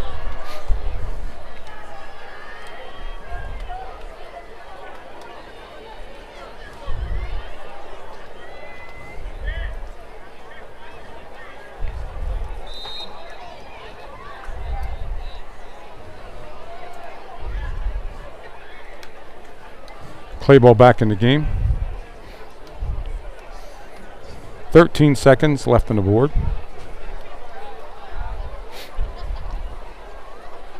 Tony, Donovan Jordan Brown, defensive end 55, is every bit the athlete we thought he was. He comes hard crashing off the right side every play. Smith brings it up over the 20, and that's going to be the end of the first half with the score Susquehannock 12, Delone Catholic nothing. That's halftime. And that's your half with the score. We're going to give it over to Danny Smith here, and we'll be back in about 15 minutes to start the second half. Hello, everybody. Oops. Can you?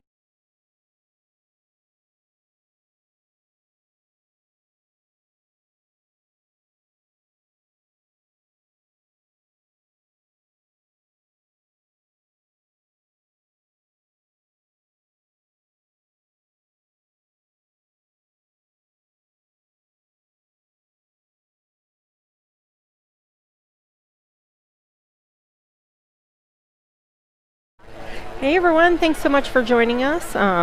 Bear with us, we're swapping out a tripod. So we switched over to the scoreboard here. It's not usually that fuzzy of a picture, but you do what you gotta do. Tonight has been an interesting night here, trying to get things up and running, but as always, our first live stream, a little bit of technical difficulties, but we want to thank everyone for joining us, and especially want to thank Tony and George and our intern Luke, and one of our students Zach has been up here helping. Before we get into the meat of things, I want to thank the Yealies and congratulate them on their family for all their service. They have been an integral part of the Delone and Squire Nation, and we're still going to see them around, but they're stepping back from one part of a very big part of their lives here for the Squire family. So thank them for their service and all they have done for this community. And as you see them around, please, again, thank them and give a shout out for all they've done.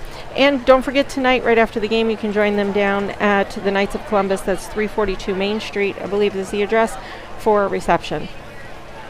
We want to also let you know the upcoming live streams. We are going to have the all-school mass on August 29th, barring any technical difficulties.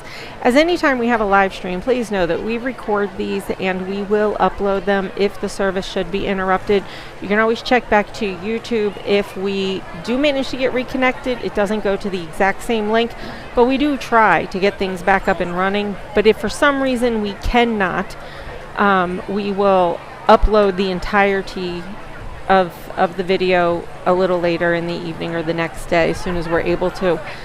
And of course, join us here next Friday for football, August 30th, where we will come back to you. And remember that the school store will be open during home games, so check out there. We also want to give a huge shout out to our, let me pull down this one graphic, to our Squire Guild members. Conewago Contractors, Pro Forma Graphics Concept, GNF's Food, Trummer Family Dentistry, Doug Ligor Media, Hockstead Enterprises, Hanover Auto Team, Molly Bruce Thrivent. There are many more Squire Guild members on the website, so you can scan that QR code and check out. Please thank those businesses that make things here at Delone possible. And, you know, we really appreciate everything they do. Please contact Matt Thomas if you are able to, if you're interested in becoming part of the Squire Guild.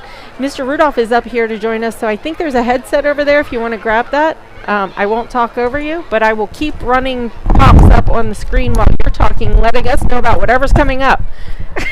Yes. He's tethered. Yeah. We got him tied to the wall. I'm okay here. But first of all, just like to say it's a beautiful night, because I remember our first home game last year was the big lightning, stormy night. We were here. The guys ran for 90 minutes with the delay. Yes. Amazing job to fill the time, and we eventually got the game in, which was remarkable. But yeah, beautiful night. Great start to the season here at Delone Catholic High School, and a new opponent to open the season with, Susquehannock. It's a great game. It was a pitcher's duel. It's always great for me to see Susquehannock up here. Up until 6th grade, that's where I went to school. So, you know, I got to kind of root for them a little bit, but I'm a Squire at heart. So, I'm going to lean towards the Squires, but yay Warriors, you know. Yeah, it's fun to, they're fairly local, and just a different way to open the season makes it exciting around here. Of course, we'll open over there next year. So anyway, yeah, great night, great crowd. exciting times. We got to honor the yearlies before the game, and now Susquehannock's band is on the field. So, yep, it's Friday Night Lights. It's here. And I do want to speak Friday Night Lights. The Future Squires, there's information up about that. Fans, if you have kids K through 8, you're invited to Future Squire Nights. Friday, September 20th, our gates are going to open 5:30. Be here by 6:20 if you want to have your kiddos run out onto the field. That's a game with Bermudian Springs. But scan the QR code for more information, and, there's so much stuff to talk about here tonight. Yeah. Before I go any further, I do want to clear up. There's a few rumors in the neighborhood about our homecoming weekend.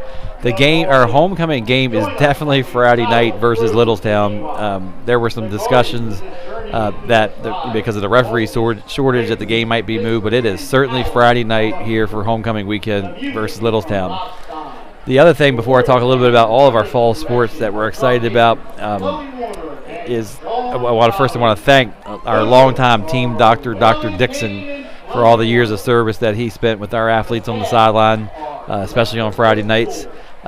Because with the shift over to WellSpan, we're excited about our new athletic training contract with WellSpan and all the different levels of services that they provide for our athletes.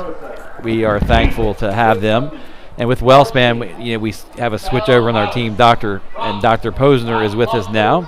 And he's he comes from West Point via Penn State to Delone Catholic, so lots of years of experience, and just fun guy to have around. And he's a family guy here. He's got kids in the feeder system and 2 daughters here at the high school.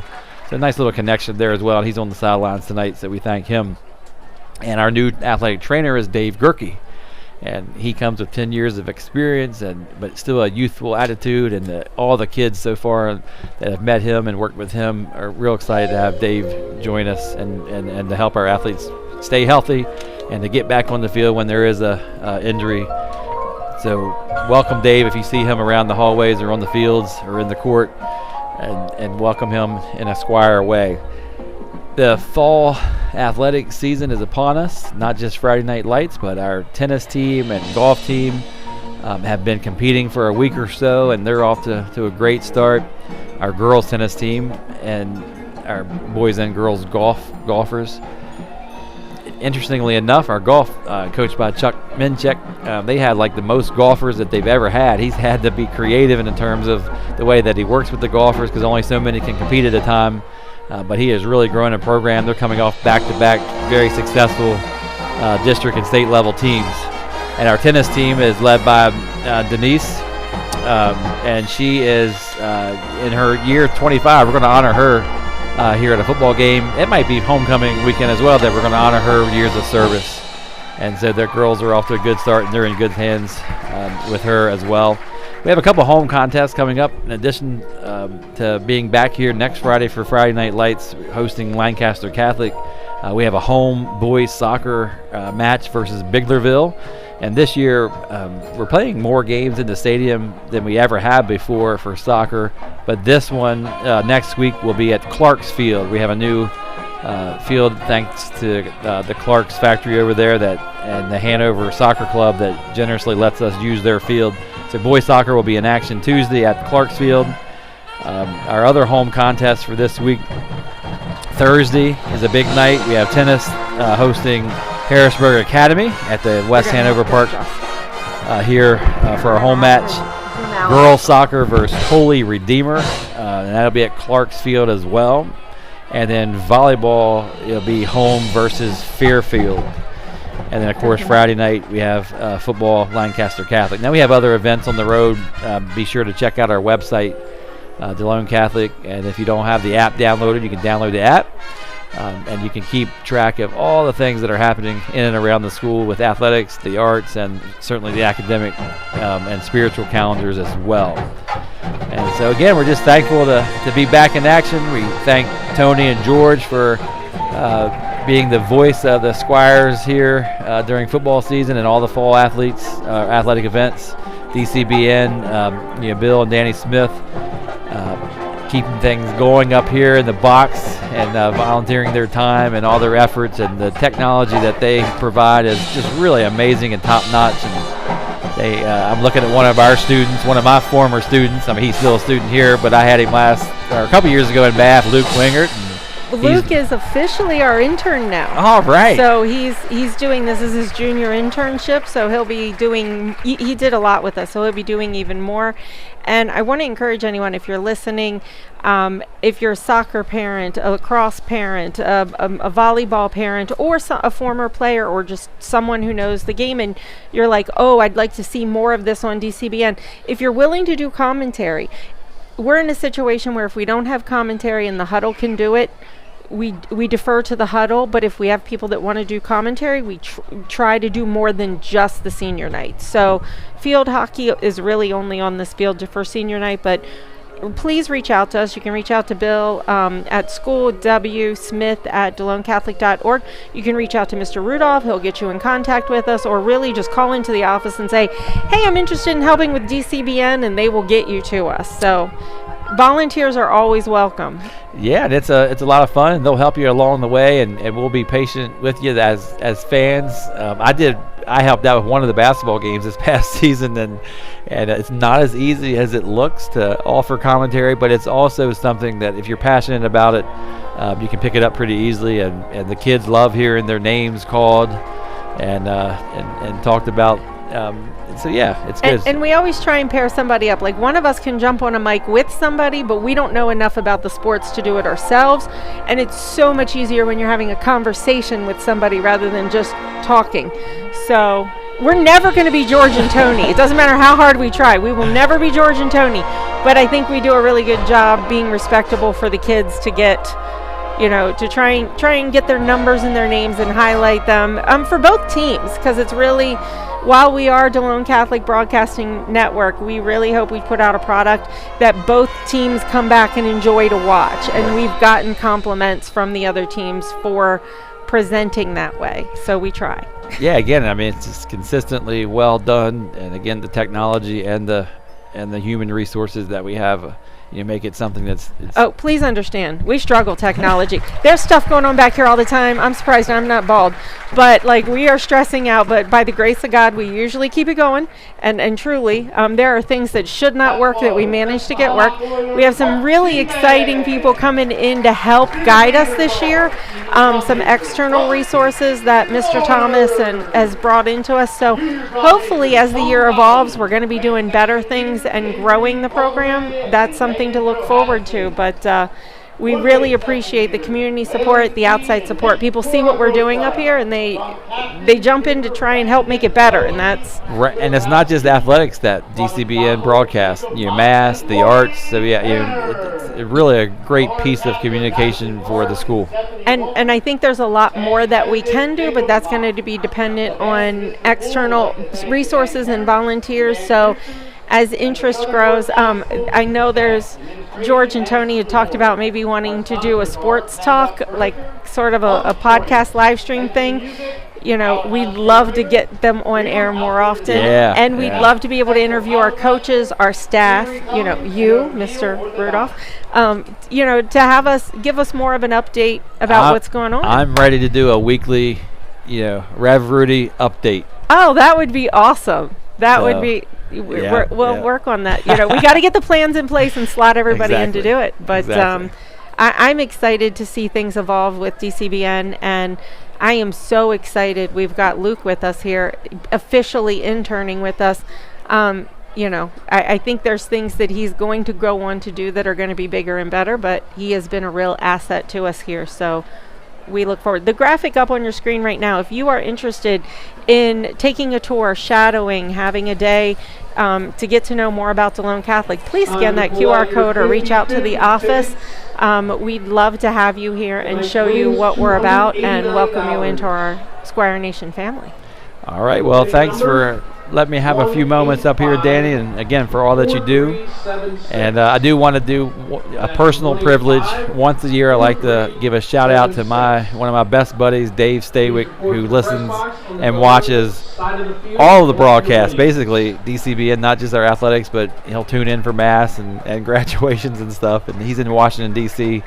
and gives great feedback about what's going on DCBN. So. I love hearing that. Thank you, Dave. I appreciate your feedback. Even if you're telling us what to do better, we love to hear praise, but we also like to hear the you're doing good here, but we think you could do this a little. He was a former pro. I mean, he's retired, but he was a broadcast guy, and well, let him know he's welcome up anytime. I try to get him to come up and guest broadcast. I would love to have him either on air or behind the scenes to help us and say, "Oh, you're doing this good here, but we could do these other things better." Exactly. So. We'll get him up here one time. Yes, please maybe during come, basketball Dave. season. That would be amazing. All right. Thanks again. Thank you. All right.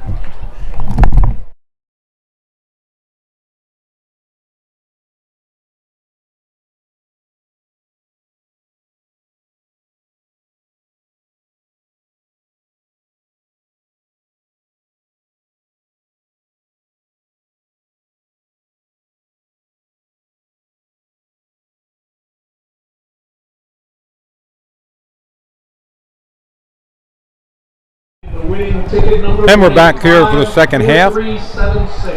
Delone will receive the kickoff here in about 2 minutes. Danny, can we do the out-of-town scores if you have them up? We'll give you the out-of-town scores, what we have here tonight so far. New Oxford Bermudian is still 7-7. Kennerdale 26, Hanover nothing. Boiling Springs 28, Littlestown 7. No score there at Buchanan and York Tech. Tri-Valley and York Catholic no score. Southwestern and Suburban got a late start here at 8 o'clock in the War of the Roses contests that are being contested down at York Suburban. And Spring Grove leaves Northern York 7-0. That's all we have right now. I couldn't change it. What do we got? This is up, I can't change it. 17-0 Spring Grove. Spring Grove leads 17-0. I'm getting updates here. How about New Oxford? Any update on that? Still 7-7.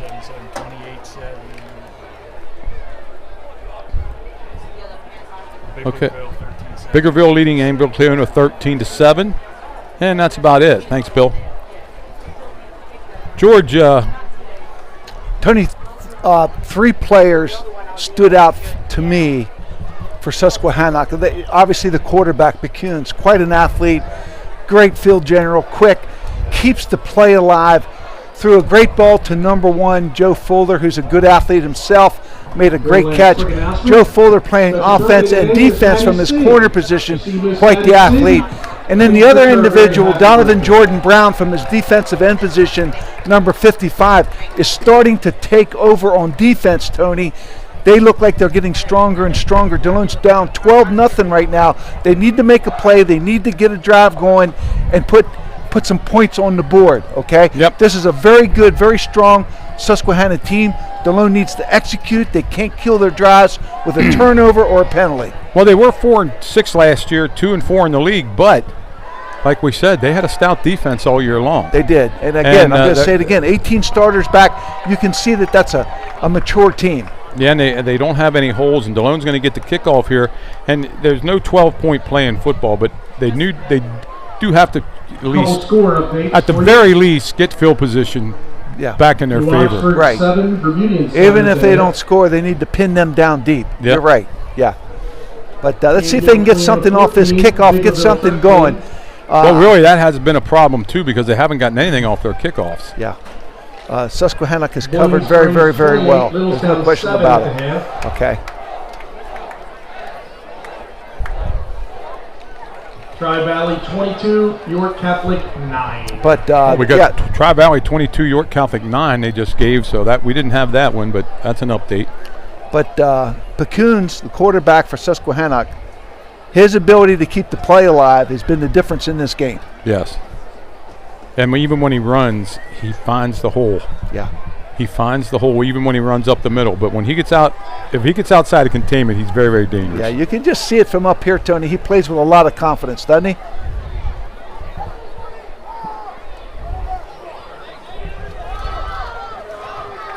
So Copenhagen will probably kick off here for Susquehanna as we start the second half. And Delone's got to get something going. Remember, next Friday night we'll be right back here. Crusaders of Lancaster Catholic coming in. And then Delone goes on the road then the week after that to Northern Lebanon.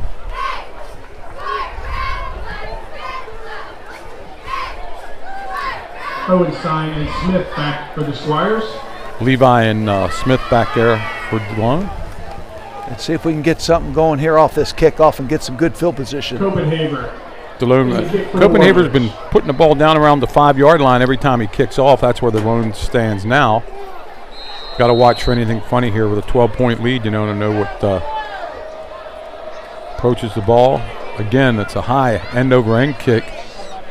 The ball hits the ground, picked up now by Hohenstein. He finds a little bit of a hole. He's up to the 40, still running.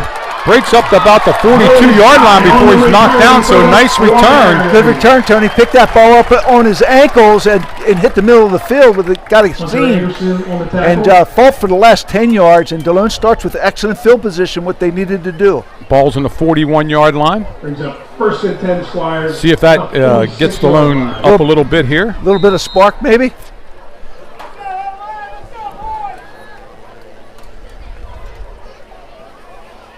Staub is still the quarterback. Hicks and Cole go to the right side. Inside counter. Smith pulled maybe for 3 yards there, up to the 44. On the carry for the Squires. Somebody got his shirt and wouldn't let go. Yeah, number 33 there, Tony. Got his shirt on. Dawson Zarball. Yeah, I think he might be playing defensive end or defensive tackle. Yeah, he's out there in defensive end, I think. Yeah. Or maybe defensive tackle. I believe he's a defensive tackle. Yeah. But the 3-yard gain.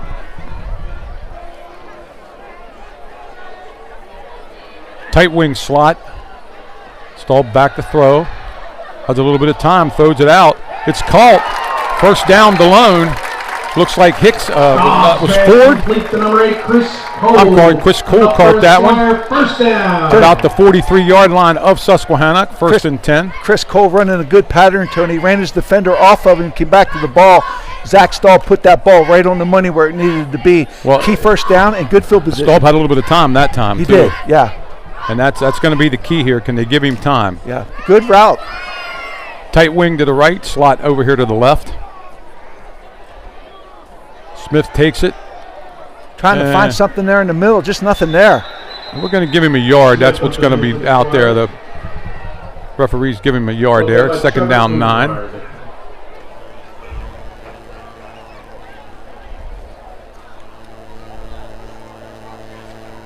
Yeah, Aiden Kraut, number 5, Tony. 1, 2nd and 9. In there from his middle linebacker position.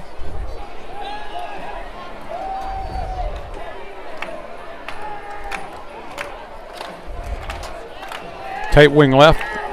Tight wing right. Slot left. Stalled back. Quick pass out to number 9. Ford's inside. Gets down around. Ball's in the ground. And Susquehannock has the ball. Ford fumbled the ball. Fumble on the play. And I actually thought he stepped out of bounds before he fumbled the ball, but they're going to give it to Susquehannock here at the 39-yard line. Yeah, we couldn't see it. The players were in front of us, Tony, but I think the ball left his hand before he got to the out. Unfortunately, he got thrown out of bounds, but the ball stayed in play. Tough break for the Squires, who looked like they had something going there. Again, another turnover to kill a drive. One of the key points we made at the beginning of the game. Ford looked like he banged up his knee a little bit there. 10 minutes left here in the 3rd quarter. So another Delone drive stalled by a fumble, which George, you said early in our pregame, can't have the turnovers. I formation behind Perkunas this time. Give to the second man through and give him maybe 6 yards, number 17 for Susquehannock. On the carry for the Warriors. Lamke. Just pounding that ball up the middle there, Tony. 2nd down 4. Is that number 8 coming off there? By number 24, Jaden Jacoby. Chris Cole coming off number 8. Number 8, Chris Cole came off there for a minute. Limping there a little bit. Yeah, looks like they have some really tight line splits in there, Tony. Yeah, that offensive line. They're starting to go a little tight. Yep. Pro left, split right. I formation behind Perkunas. give to the first back, and he's hit and dropped for a yard loss. Going to bring up 3rd down and 5. 56, that's Chase Martin. The carry brought down by Levi Davenport. No, Davenport. I'm sorry, Davenport. Davenport, number 56, made the tackle. From his defensive tackle position, Tony. He big 3rd down here for Delone. Blew that gap. Yeah, big 3rd down. Because if it comes down to 4th and 1, 4th and 2, they're going to go for it.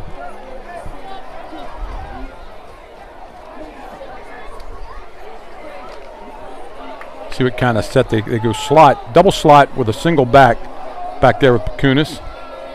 Spreading Delone out a little bit. Pacunis takes the ball. He keeps it. Oh, we missed him. We missed him, and he's still on his feet down the sideline. And he's tackled about the 38-yard line, give him a 1st down. Yep. And that was a planned play all along. Yeah, we were there, Tony. You can put a man in position, but athletically he still has to make the play. Yep. And we were there and didn't make the play, and Pacunis got away for 17 yards to the 38-yard line. Yep.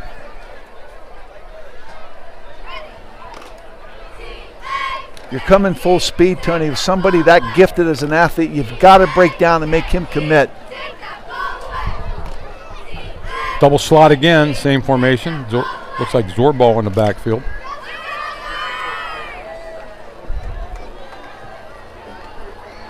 Kunis back to throw. Again, he gets away. He's going to be dropped for about a 3-yard gain, and he made that all on his own too. Yeah. He looks like a magician right now. Nobody can get a decent shot at him. Well, he's quick. Yeah. 2nd and 6 for the Warriors. Delone did a nice job there keeping him in the pocket, though, Tony. Yeah, they did. And coverage downfield was good. 7:20 left here in the 3rd quarter, 12-0. 2nd down, 6th ball at the 34. Pacunis makes a lot of calls in the line of scrimmage there. Give to number 3. Ball's in the ground. Picked up by the Squires. Oh, my. Shoestring tackle. Picked up by number 22, He had a blocker out in front of him, Tony. Braden Smith picked that fumble up, made it to midfield. That was a saving tackle for sure because he had a blocker in front of him and there was only one defender between he and the goal line. So let's see if that's a spark for the Squires. 50-yard line, they stop. Turnover by Susky. Ball's in the 50-yard line. 1st down, Squires at the 50-yard line. That's a big play, Tony. Delone needed something defensively. They got it there. They really need to get a score here. I mean, they need to do something offensively and try to isolate somebody one-on-one somewhere. Ettenstein has the ball.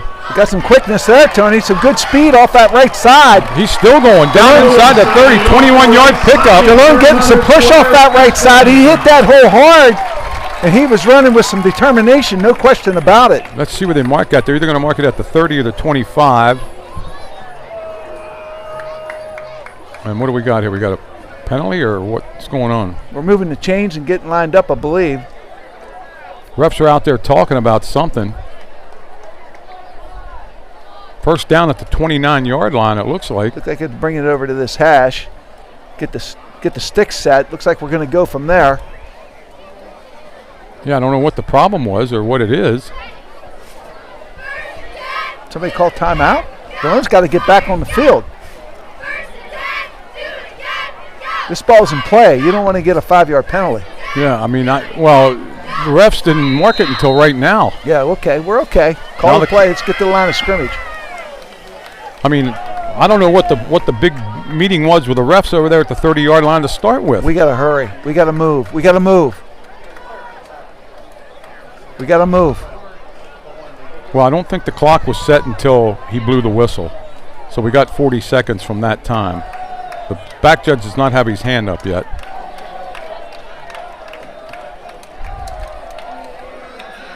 There's a quick pass over to the side. It's caught by Delone, player over there, maybe gets 3 yards, 4 yards. I'm not sure who caught that. We're going to have to. Pass complete on the right side. that Ford or was that Chris Cole? Brings up 2nd and 5. Couldn't catch a number, Tony. I'm not sure. I think it was Cole. He's coming off here. They're saying 2nd and 5, probably closer to 2nd and 6, but with the score 12-0, Tony, Delone's in 4-down territory. Oh, yeah, that's a 25-yard line. They're not giving this ball up. No. So they've got 3 downs to get this first down, 3 downs to get 5 yards. 6:20 left here. Give to Hohenstein again. He's got a first down. He's a runner on that sweep. Yeah, Tony Hohenstein's finding something right now. I like his quick feet. I like his speed. He's picking his way through that right side. Delone has found something over there. And let's see where they mark it. They mark it about the 13-yard line. Yeah. Give him, what? Give him 12 more yards on that. Squires at the 13-yard line.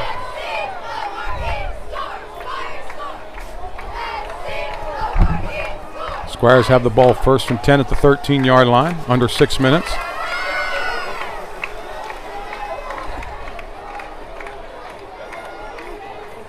Smith takes it up the middle. Yeah, nice. Yeah, it didn't look right, Tony. It looked like illegal procedure. Illegal procedure against Delone. Going to take him back to the 18-yard line. Somebody wasn't set in there. Holdenstein back into the game. Clay ball comes out. And ball marked back at the 18 where it's first down and 15 yards to go. Well, not ideal. You don't want to fall behind on the sticks, Tony. You've got something going there. You want to keep that momentum.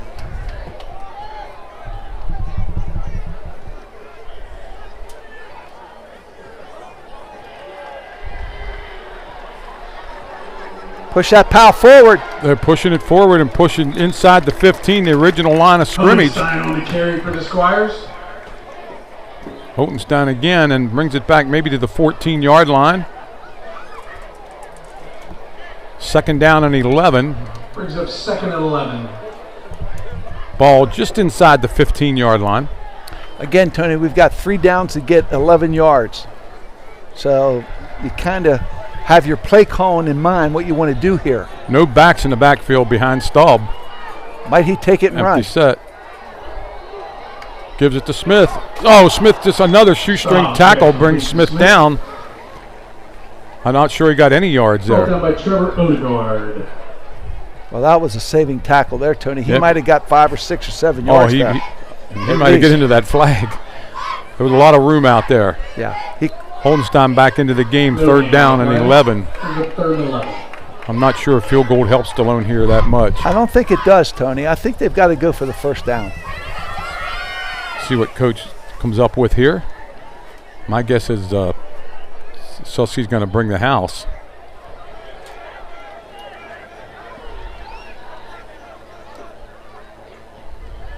Staub back to throw. Has a man open over the end zone. Ball's caught in the end zone. Touchdown, Squire. Oh, Tony. Zach Staub said he. Who caught that? Whoever it is. Zach Staub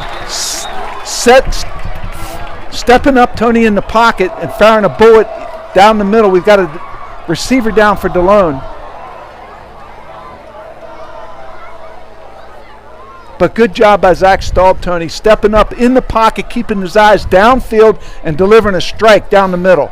Now, who caught that ball? Who's ever down there caught the ball. Nice grab, nice play by Staub. Yes, and the receiver went up, made a nice catch above his head. I hope it's just maybe the wind knocked out after he came down with the ball there. Nolan Cruz will try to put the Squires a point closer. Nice pocket protection there, Tony, where he could step up. And who's up now? Yes. And that was that number 9, Ford. Logan Ford.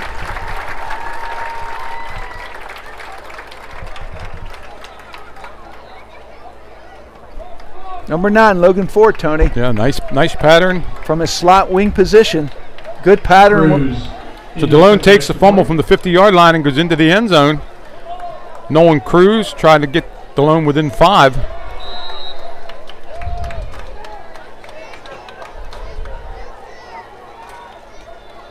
There's a snap. The ball's down. The kick's up. Certainly looks good. It is good. And his kick is good with 4:01 left in the third. Your score, Susquehanna 12, Delone Catholic Well, Delone, 12-7, big turn of events here for the Squires. yeah, turnovers, Tony. Delone had one, Susquehannock got one. Delone capitalizes on it. Zach Staub, great play, had some protection, stepped up in the pocket, delivered a strike down the middle to Logan Ford. We got a 12-7 ball game. Squires are back in this game. So one of the Delone turnovers turned into a touchdown, and one of the Susquehannock turned into a touchdown. 12-7, 4:01 left here in the third quarter. Delone right back in this now. If we can have another decent defensive Yep. It's going to start. series. It's going to start with containment on their quarterback. We've got to keep him in the pocket. Okay.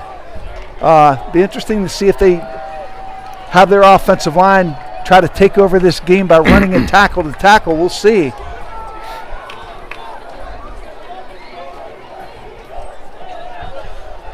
Joe Fuller's back there, Tony, is one deep man. He's pretty dangerous, okay? I think he's number one over there. And I didn't get the number of the other. Fuller and Spence. Spence. Back deep for the Warriors. Yeah. I'd kick it away from Fuller. In the kick for the Squires. Delone's got to get down to cover this kick. Cruz to kick off from the right hash again. He drills it, and Ford gets it about the 4-yard line. He brings it upfield. He breaks into the clear. He's still on his feet. Down inside the 30, makes a cut back at the 20, and Susquehannock's going to get it at the 19-yard line, and you called that one. Yeah, I don't want to kick to that kid. I've seen enough of him, the type of athlete he is. I'm kicking away from him. I'm not kicking the ball deep to him. Ball just on the 20-yard line. You can see what he can do with the ball in his Well, he made a hands. nice move at about the 35-yard line here to break it over towards his bench. Found a little bit of clearing space there. So with 3:47 left here in the third quarter, 12-7, Susquehannock leading. Great kickoff return by Fuller. He caught it on the 4-yard line, brings it the whole way down to the Delone Catholic 20. Defense has to rise up here. I formation behind Perkunas. And they are tight splits in there, Tony, by that offensive line. Yeah, he's looking over the whole offense here. Just a quick dive. That's number 33, Zorbal, and he gets 5 yards. Yeah, that offensive line is almost hip to hip, Tony. Yeah. And they're firing out straight ahead, and they're going to pound that middle of that Delone defense, I think. Gain of 5, 2nd and 5 Warriors. That's where they've got the advantage. Squires did a nice job there converting that fumble into 7 points. See if they can keep him out of the end zone here.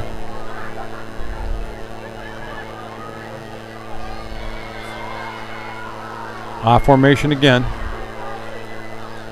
Give to the tailback this side. Zorbal stretches inside the 5 to about the 4. Yeah, they're going quick. They're going quick, Tony. Looks like Susquehannock's going quick at the line of scrimmage right here. Kobe and Smith on the tackle. Zorbal again tries to get outside. He's going to go into the end zone for the touchdown. Zorbal in for the Warrior touchdown. Special teams, Tony. Set up by special teams. 2 scores back to back. Well, we said turnovers and special teams in our pregame. Yeah. And first games of the year, that's usually what happens. They're going to kick the extra point here, number 22, for Susky. Ian Bailey did to accept the extra point.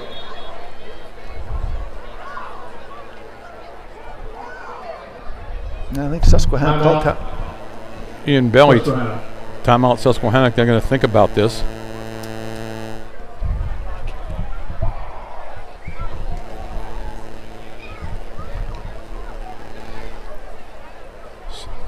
So even a 2-point conversion only puts them up 13. Yeah.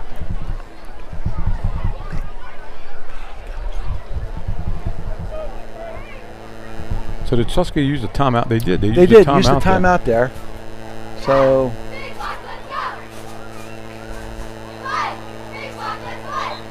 yeah. Yeah, I think they're going to kick So it. it took Susquehannock. Didn't take them long, did it? No. Only a minute and 10 seconds Yeah, to come back and score again. And now they're going to kick it. And Bailey's going to kick it here, unless they fake it. But number 12's holding. There's a snap. Snaps back. Kick is up. And it's good. Yeah. Bailey's extra point is good. Makes it 19-7. With 2:50 left in the third, your score, Susquehannock Warriors 19, Delone Catholic 7. So we did have a York Catholic Tri-Valley score of 21-9 Tri-Valley earlier. We got on the screen, we got Spirit Week and Homecoming October 5th through the 13th. The homecoming game will be October 11th against the Littlestown Thunderbolts here at JT Flaherty Field. Kennerdale's now 38-0. Kennerdale's beating Hanover 38-0. Seems like they really changed that. Nothing else has changed. How about New Oxford? Still 7-7? That's 14-7 Burn. Burn 14-7?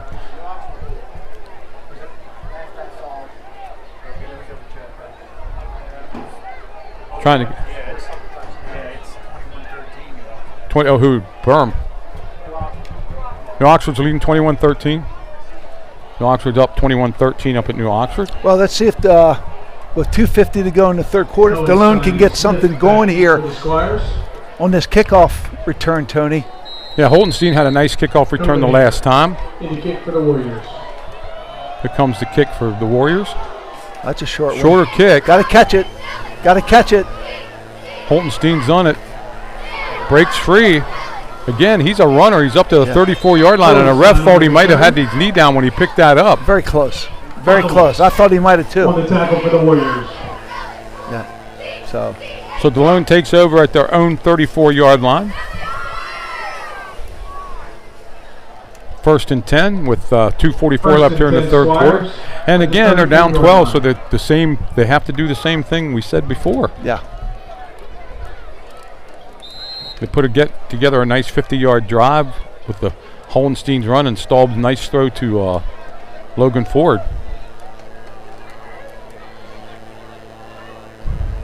Inside counter again to Clayball. Yeah, he ran into his guard. Yeah, but I think that's it. But let's give credit to, I'm trying to get it, 33. Doorball. Yeah, from his defensive tackle position, blew that play up. He's the running, interesting, Tony, he's the running back on offense, and he plays defensive tackle on defense, okay? You got to get, if you're going to run that wing T counter like that, you got to get in underneath him. Yeah. Somebody has to at least influence him and brush him back. Yeah, he blew that play up for no gain.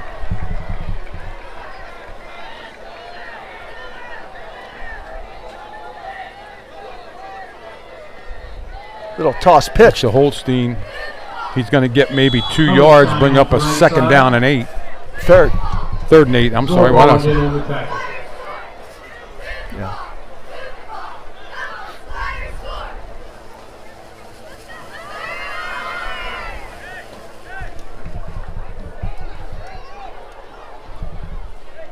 Clayball bringing a play into the game. And Gabe Clayball for Susquehannock, the junior tackle. He's a big guy. He came in at defensive tackle.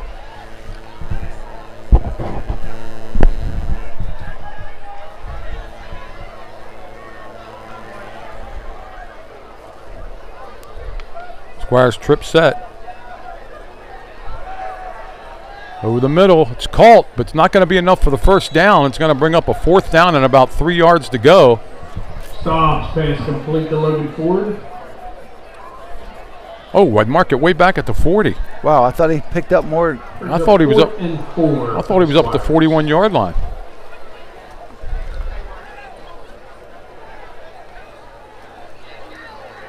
I think Delone's got to punt this ball. They are. They're going to punt it. Yeah, they got to punt this ball. We got a whole quarter to play. They're going out to a wide punt. They don't have enough players in the field, do they? Yeah, I guess they do now.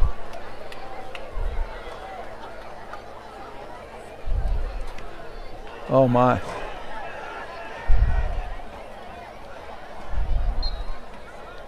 Ball's down at about the 35-yard line. Oh, where in the heck are they moving that? 36-yard line.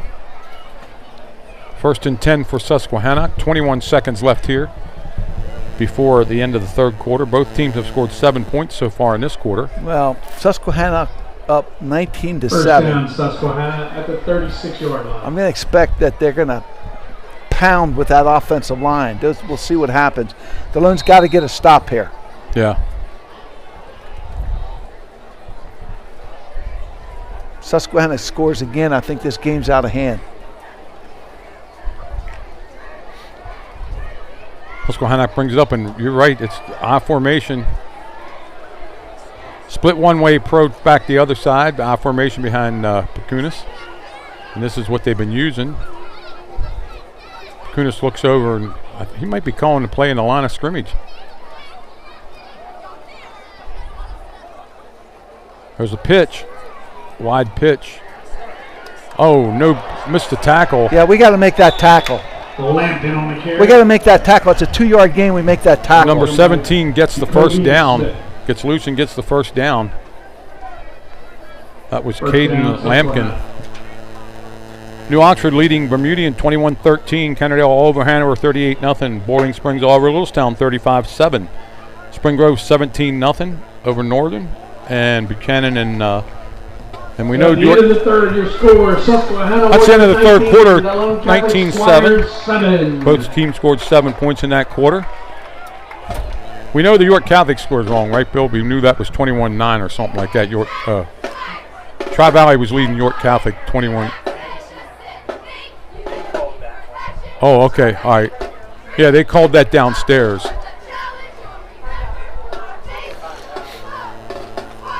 Well, it looked like they brought in Caden Lampkin, Tony, 17 running back senior, a fresh tailback. Okay. Well, he carried one other time earlier. Yeah. But they're at the 48-yard line now. And he should have been caught in the backfield and tackled. Applause for our Squire cheerleaders tonight. So Delone starts the fourth quarter only down 12.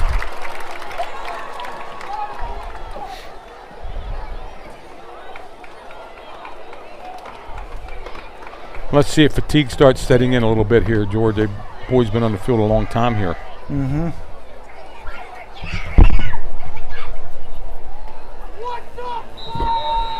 Tri-Valley 28, York Catholic 9. Tri-Valley's leading York Catholic 28-9.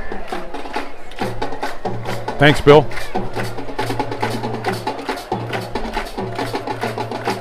Pacunas gives to the second back. Yeah.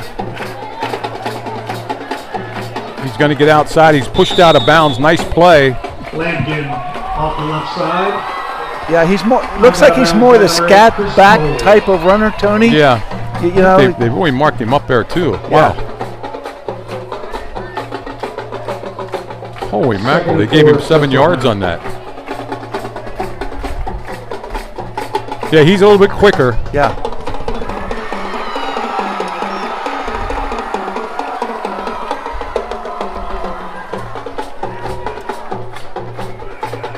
Second and 4, clock running. Kunis brings it up, and before he makes any calls, he looks over what's going on, doesn't he? Yeah, he's the field general, no doubt about it. He's in control. Yeah, he's going to move his backs around. Give to the second back again. Tries to wiggle 3, but it's going to be third down and 1. You don't have the first yet. Pacunas wanted to go quick, and they're going to go quick. They're going to run it right up the middle. Quarterback sneak. Delone's got 2 men on the center in the gaps. Oh, he ran to the outside. Ran to the outside, and he's going to be gone, I think. I don't know if Delone has anybody that's going to catch him. And Pacunas wanted to do that. He wanted to go quick. 42-yard touchdown run by Pacunas. Yep. And he called that from the line of scrimmage. He told his coach, let's go. Took a step inside, Tony, and then broke to the outside. Delone converged to the middle, missed the tackle, and he was gone.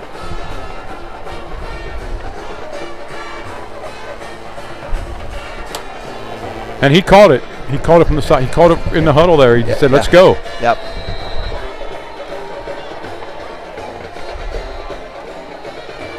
They need one more guy on the line of scrimmage here. And they're up and they're ready to go. Here's the extra point to put Susky up 19. Kicks up. It certainly looks good. It is. It's 26-7. Extra point is good.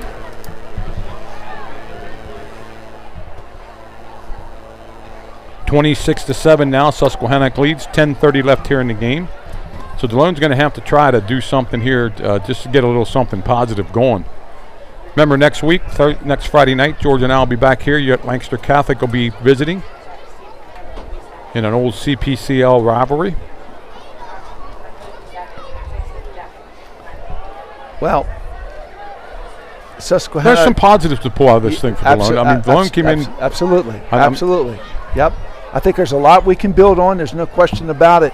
This is quite an athlete over here, okay, for Susquehannock. Number 4, Joshua Pecunes, senior, 3-year starter. You can see, first of all, it starts as a field general. Don't you agree? Yeah. Total command of the offense. He knows what's going on. He tells the people where to go, and they go there. Right. And then number 2 is athleticism. You can see that's the difference maker in this game. Okay.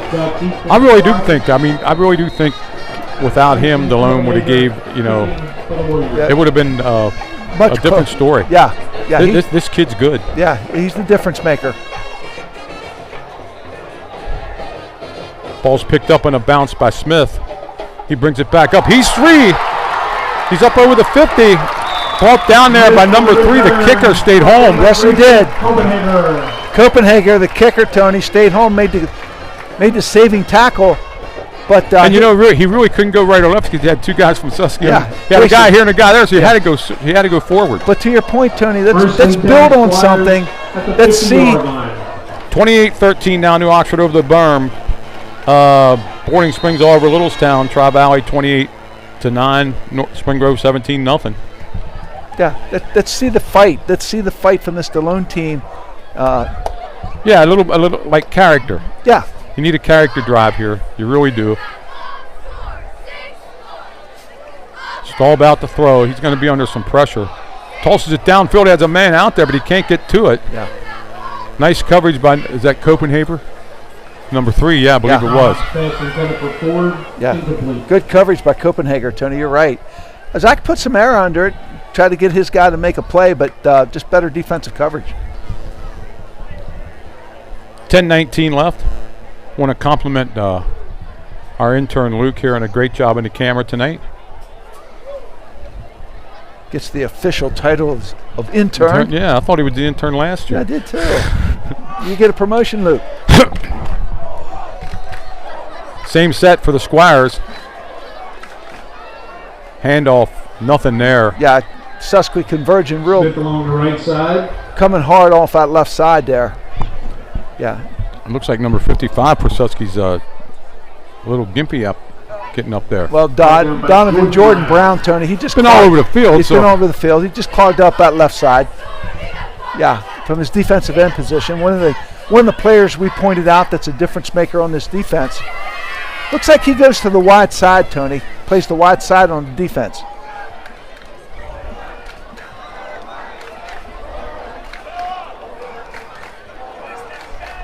Stall back to throw. Doesn't have anybody open. Oh, he held the ball a little too long that time, and just didn't have anybody open. He got wrapped up, and Jordan Brown. And guess who? Yeah, well, Donovan Jordan Brown. His leg wasn't hurt that bad, was it? No. Nice play by Jordan Brown. Don't stall for a loss of about 15 yards. Yeah, it's going to be a punting situation. Zach just didn't have anybody open. Nobody open to throw to.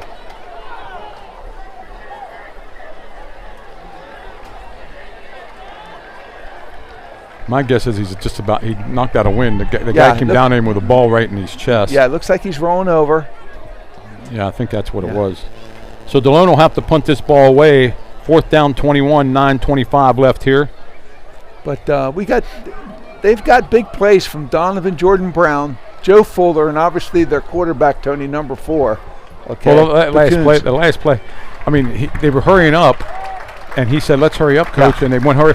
Yeah. He didn't have time to call that play, so he knew what he was going to do. Just like he was playing on the playground, in total control, knew what he wanted to do. He knew exactly what he was going to do. He's not taking it up the middle. He's going around the left side. Yep.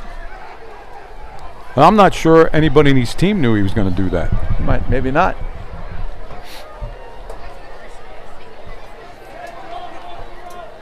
Remember, you can people can watch this game over again, DCBN archive. Delone's going to punt this ball away.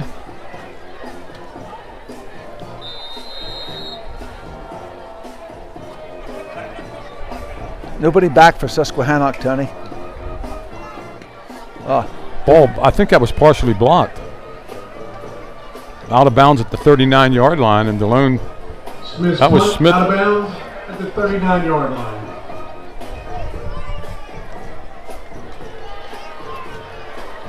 They're going to mark it up at the 40.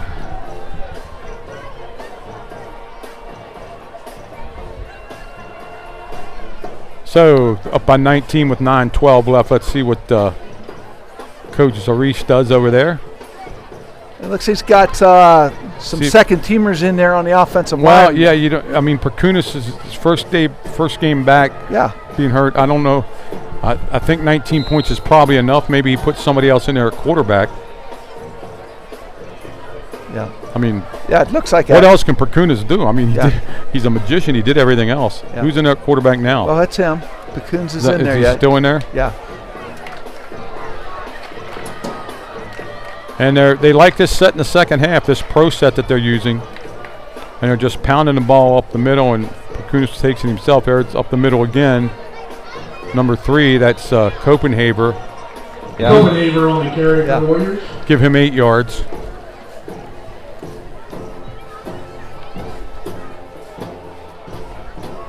Levi Davenport on the tackle for the Squires.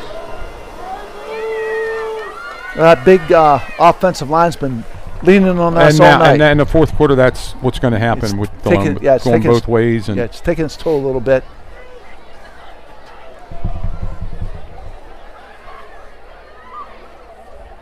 Got to admit, though, the two turnovers Delone have been big. They might have scored in the first one if they wouldn't have turned it over inside the 20-yard line down there. Yeah. I mean, there's some positive things Coach Dortmund can take away from this. Again, hurry up to the line of scrimmage after they come out of the huddle. First man. Give to the up back. First down. Yeah. That was number 13 carrying the ball there. Simon's on the carry. Simon.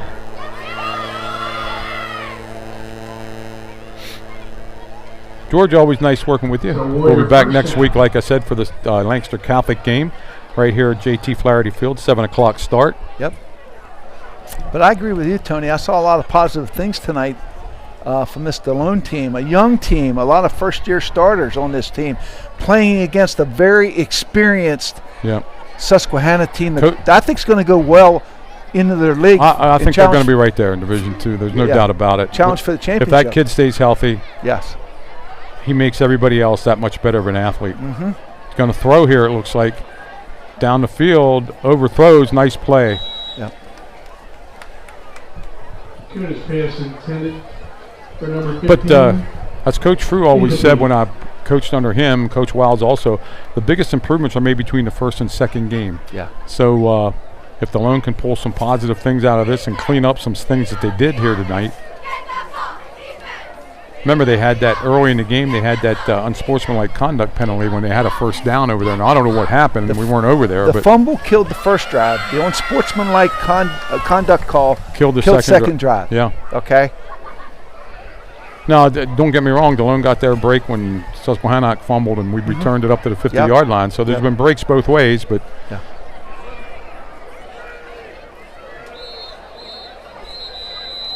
I think we're going to get a timeout here from Susquehannock. Yeah, somebody was out of position. Second down, 10. Well, they were about to get a 5-yard penalty. The ref, the back judge started his count. Want to thank Danny and Bill Smith again for DCBN. Doesn't happen without them, does it, Tony? Nope, it doesn't happen. We say that year after year. Luke, our intern, he's going to be here with us. Even when Mr. Knowles here, he'll be doing other stuff. Glad to have you with us, Luke.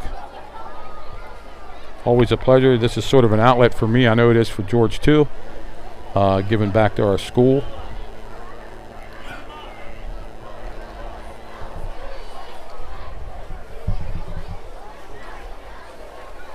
I can guarantee you one thing: Coach Zortman will not give up. He will look at this film and he'll dissect it, and he'll go to bed tomorrow like 8 o'clock in the morning after he watched it all night and made his notes. I know, and people laugh at that, but that's the kind of a guy he is. Yeah. Yep. He'll find answers. This is nothing new, losing a game not in the league. They don't shy away from competition in their first 3 games.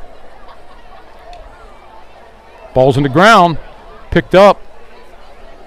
Oh, and still gets 4 yards, but it's going to bring up 3rd down and 6. Yep. Lampkin on the carry. Did they go shotgun there, or did we just lose the ball on the snap? I think they lost the ball on the snap. Yeah. I think he pulled away a little too quick. Okay, 7:15 left in the game, 26-7. Susquehannock leading, 3rd down 5, ball on the 45-yard line. Thank you to all our sponsors that make DCBM possible.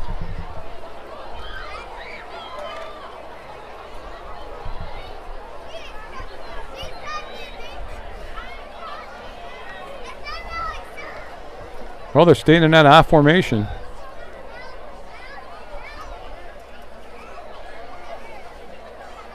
Handoff up the middle. He's hit, and he's not going to have the first down if we drop him down, and he's down. They're going to give him forward progress up to the 42, going to bring up a 4th down and 3. Yep. Ryan Simoleon, Tony, shot that gap, made the first hit, and it comes down to like 4th down. And well, let's say 2. It's a long 2. Yeah.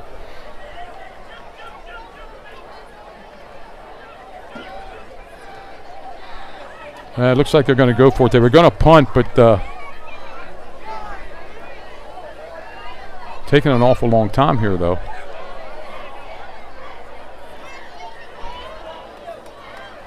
Okay. Refs counting. And they're going to take us from shotgun.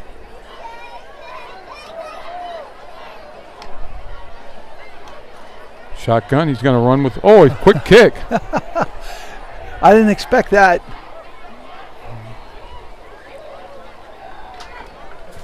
Well, a pooch kick, that kid can do everything. Yep. Yeah. Step back and pooch it down. Delone's going to take over at the 17-yard line, 1st and 10. 5:43 left in the game. Coach Joe Cerise thinks he's got enough points, and he's just going to play the game out at this point, Tony. 1st and 10 Squires at the 18-yard line. Yeah, because I guarantee you if it's 14-7 or something like that, he's going for that 4th and 2. Oh, sure. Absolutely. Yeah. Yep.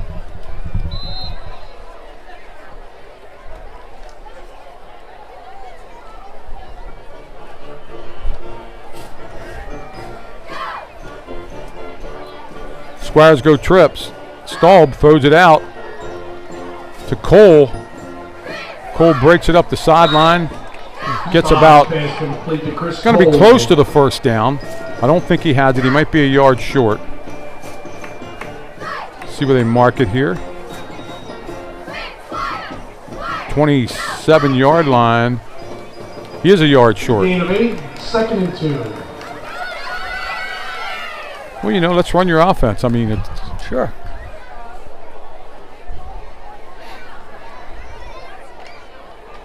I think they're getting used to this offense. Staub's, if he gets a little time, shows that he can do this. Yep. Pass out to Smith. Smith makes a nice cut. If he gets a block, he's going to have the 1st down. It's going to be a 1st down about the 29-yard line. Let's see where they mark it up over the 30. Tony, one of the things that I saw up here tonight that's not going to show up in the stats is Zach Staub went back to pass several times and didn't have anybody open and didn't force the ball, okay? Yeah. And lived to play another play, okay? And made good decisions, okay, with the football. And that's one of the things we can build on, okay? Again, a very experienced team they're playing against. The 18 starters back. This is a tough foe. As we said, they're gonna. Yeah, they got rid of Trinity and got a team that had 18 starters back. A 4A team at that. Yeah. Staub again throws it out. That's bottled up though. Nothing there. Pass complete off the left side.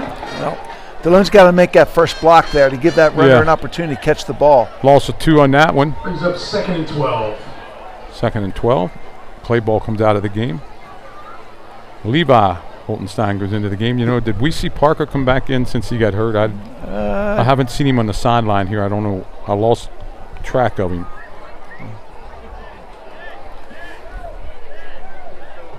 Looking for number 12 down there.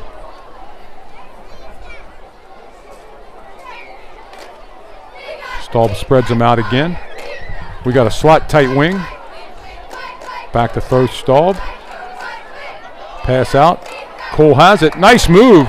Gets up over the 40, 45-yard line. It's going to be a first down. Yeah, nice move, Tony. Picked up that first down, okay. Yeah, that was a nice move by Cole. Good hands. Made that first man miss. And as you said, Staub put the ball right there. Yep. Great throw. First down, Squires.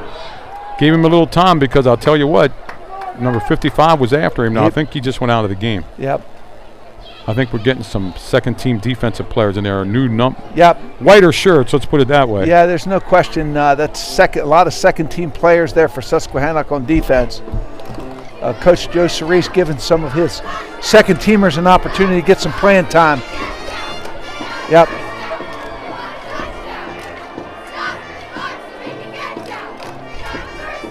All back to throw under a little bit of pressure. Nice throw, nice catch by Ford. Pass complete to number 9, Logan Ford. Was that kept that play alive, Tony? Yes, he did. Another, like you said, another nice play. That ball wasn't going to be intercepted. Yep. The only person that could catch that would have been Logan Ford. Yep. Brings up 2nd and 2 for the Squires.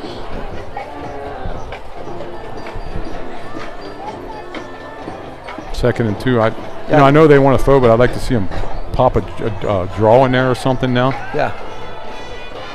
See if Levi could break one. Yeah. He's ran the ball well tonight. There he goes. Well, we're going to see here. He's got the first down. Yep.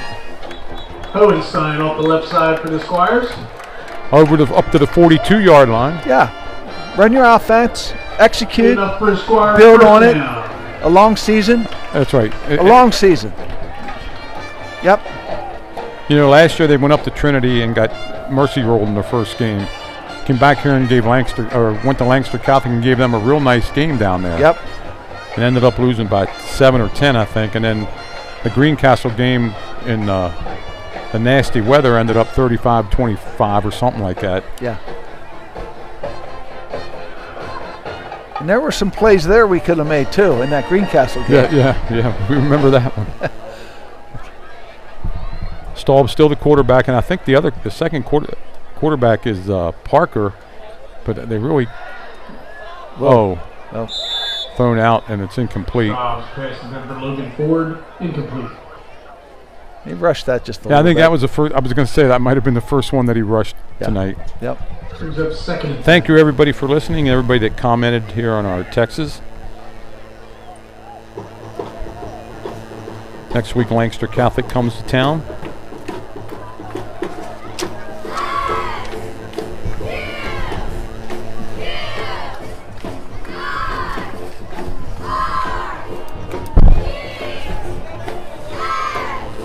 Thanks to Danny and Bill for again.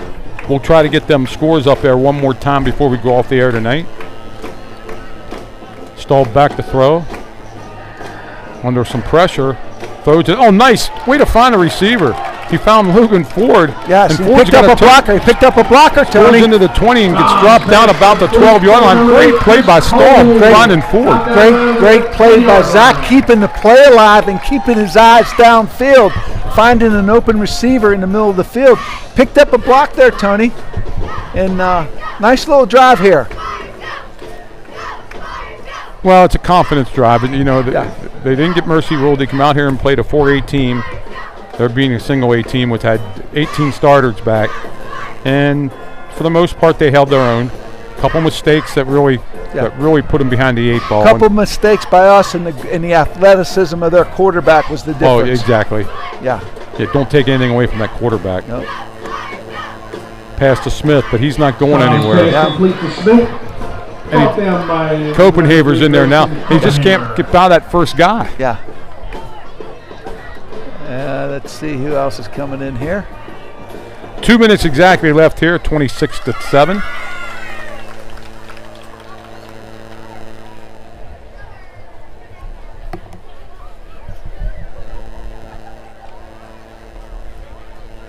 So Susquehannock's going to go ahead and be 1-0, and they got Bermudian and Littlestown the next 2 weeks. I'm not sure in what order, but they play the top teams in Division III before they enter their league.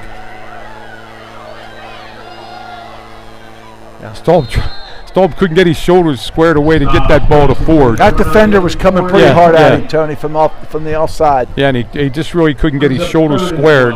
Yeah. And he tried to throw it out there, but he threw it too far. 3rd down and 12. I'd like to see him maybe go over the middle again. Or give the ball to Holdenstein in a run. Yeah.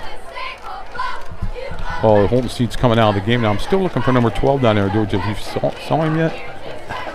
I have not. I don't know. I think that's 13 in front of 52 there. We got 3rd and 12. 3rd and 12, Staub back to throw. Out in the flat. He's got it to Clayball, but Clayball's not going to go anywhere. He's going to be dropped at about the 10-yard line, 11-yard line. Nice throw, though. Was that 4th down, or is this 4th down? This is 4th down coming up. Brings up 4th and 9. 4th and 9. We're under 1:05 now. Like I said, before we go off the air, we will give you the out-of-town scores that we have. You try a field goal here, Tony? Because later on down the line, you may need it. Do you practice one? Well, we're going to call timeout and think about it here. You know? Well, Cruz is in the game. Yeah. I mean, later on, you're going to need it, yeah. Down the line, you may need it. And, you know, this game is obviously... I'm sorry. Is over. A final up at New Oxford. New Oxford beat Bermudian Springs 28-13. In the 3rd quarter, Kennerdale leads Hanover 38-7. Littlestown loses to Boiling Springs 35-7. York Catholic losing to Tri-Valley 28-6. Southwestern leading in the 2nd quarter over York Suburban 12-6. And Spring Grove leads Northern 17-0. They're the latest scores we have. We don't have a score in York Tech Bermudian. Sorry, that's up at Bermudian. Thanks, Danny, for providing that. You know, and it looks like Nolan Cruz is going to attempt a 29-yard field goal. Yeah, the game's been decided. But you may need a field goal down the line later on in the season. Why not try, give your kicker an opportunity and give him a game situation kick? Cruz from the 29 yards out, kicks down, the kick is up. I don't think it's any good. I think he got him, drilled it. Oh, yeah, he drilled it. I thought it was this side of the post. Drilled it through. Yeah. Cruz makes it 26-10 with 49 seconds left. Yeah, it gives your kicker a little bit of confidence next time he in a game situation. Oh, I agree 100%. Yeah. I like the call. Well, you know, it's either 26-10, 26-7, or 26-14. It's still a loss. Yeah. So let him kick the field goal. Yeah. Now, last 49 seconds just to get it over. Nobody get hurt. Shake hands. Congratulate Susquehannock on a good game. Well played. And wish them luck. They have Littlestown and the Berm, both who lost tonight. Yeah. Coming up next, and we build on this. We saw some things we can build on. Yeah. I thought Zach did a good job. Thought he did an excellent job with the offense being new, not new but newer. Yeah. You know what I mean? With a little bit of spread. Ford, Chris Cole had nice games. Hohenstein ran the ball. Had a nice game. Smith had a nice game. Yep. It come down to the two turnovers, the penalty we had that stopped the turnover and the penalty that stopped our first 2 drives. Yeah. You can't do that against a team this good. Yeah, that's right. Yeah, you can't. Yep. Now they're looking for an onside kick. Yeah, I think you just kick it deep. Yeah, I just boot it. Maybe you can beat him down there and get it down there. Because just kick it deep. Yeah. Yeah, Yeah, he puts it in the... Avoid all the contact and potential for an injury in a game that's over. Yeah, kick it into the end zone. Right, the game's over. So just forget about the contact and the potential injury that could come from it. Again, we want to thank Danny and Bill Smith. Without them, this doesn't happen. Luke, our intern. George, always a pleasure working with you. We'll see you next week. I think Mike's coming next week, I believe. Mike will be here, yep. Mike will be here next week. And we'll do some research on Lancaster Catholic and talk about that matchup. And we'll probably be on the air. Sometimes I would think, Danny, around 6:30, something like that. Yeah, whatever we decide, but we don't know if anything special is happening next week or not. Yeah. And it looks like they're just going to take a knee here and get out of here. Yep. And that makes a lot of sense. Congratulations to Susquehannock, and wish them a good year. Yeah. In Division II. Yep. And they're going to take a knee, and that's Delone just shaking hands. I think they got to snap it one more time, though. The officials may let them get away with it. Maybe they won't mark it for a while. That's it. Yeah. They're going to call it a game. Yeah. They're going to call it a game, and thank you to our sponsors, Conewaga Contractors, Performer Graphic Centers, G&S Foods, Trummer Family Dentistry, Doug Ligor Media, Hockstead Enterprises, Hanover Auto Team, Molly Bruce, and Vibrant. Thank you for supporting our Squires. And you see the QR code there. If you want any more information, you always go into QR code and get the information. Thanks, everybody. Final score here from the JT Flaherty Field, 26-10. Susquehannock goes to 1-0. Delone goes to 0-1 with Lancaster Catholic knocking on the door next week. George? Been a pleasure, Tony. For me, George, and the rest of DCBN, good night, everybody. See you next week.